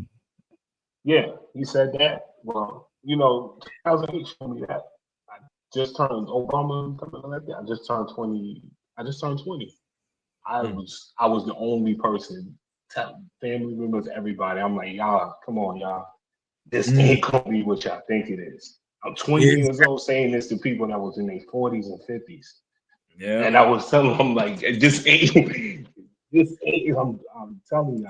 I knew he was janky off the top. I knew he was janky off top. Not gonna be what y'all think it is.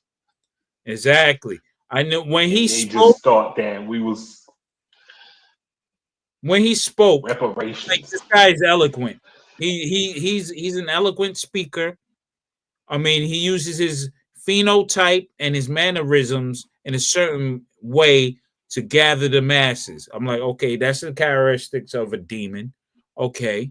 And I'm looking at his speeches. I'm like, who's his speechwriter? Because they took something from Frederick Douglass, Malcolm X, Martin Luther King, and Abraham Lincoln and galvanized it all together to hit different parts of people who were voting. I'm like, I picked out every little thing. I'm like, this is some janky shit right here. If I can politicians, bro, it's politics. It's all pre-planned. It's all fucking. It's all planned, bro. They knew. They already decided when that shit was gonna take place, bro. They already knew. He spoke to play on your when he spoke to the public. He spoke like as if he was Martin Luther King with his cadence. When he went into the black community, he spoke with a cadence of Malcolm X. I said, empty your mind. He came with Malcolm X, yo. Yeah. When he was talking down on the brothers, he was talking like how Malcolm would tell how black men should keep their structure and build themselves up. He was saying that, but in a condescending way, but with that tone. And I was like, this motherfucker think he's slick. You know what I'm saying? I'm like, yo, this is elementary to me. Like, it's like, how can nobody pick up on the scams of these dudes? Even Trump, he's a fucking scammer, you know, and you can see it. I voted for him because I'm the type of person, like, I don't like what the previous administration did. And that was my first time voting. So I'm like, yo, I'm also like the Dark Knight. I want to see the world burn. Fuck it. If we're all going to burn, we're going to burn together. You know with that, y'all, we're going my mentality when at the poll. I'm like, yo, this is just like, I just want to see the Joker. Huh? Yeah, man. Like the Joker.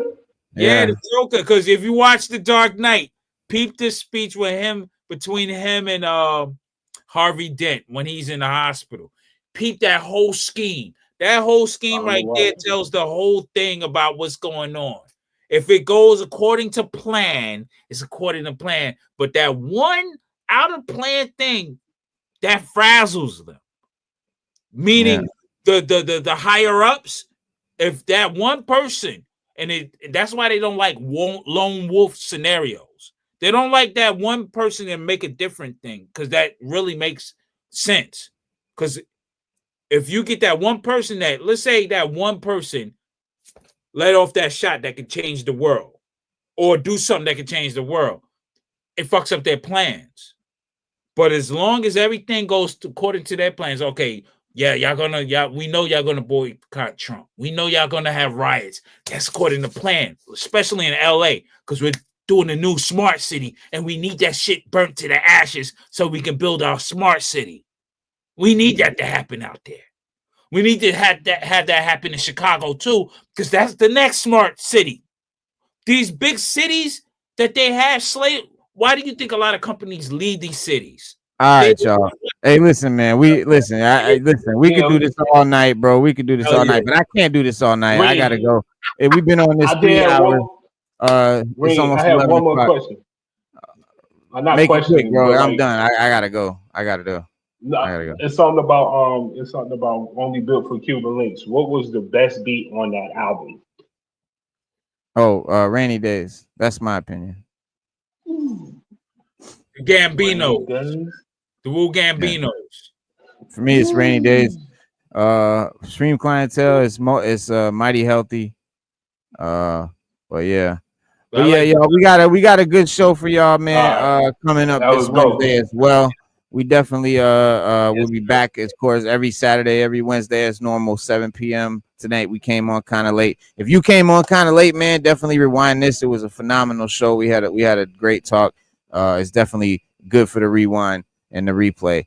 But with that said, man, we got some very interesting news about Superman and all that shit. We're gonna save for when Stu gets back because he feels that he cracked the code and revealed some shit. So we'll break that down for y'all Wednesday, man. But have a good rest of your weekend, man. Be safe. Happy Father's Day. Happy Father's Day to everybody, man. We'll see you guys then. Yes. Peace. Peace. Be water, my friend.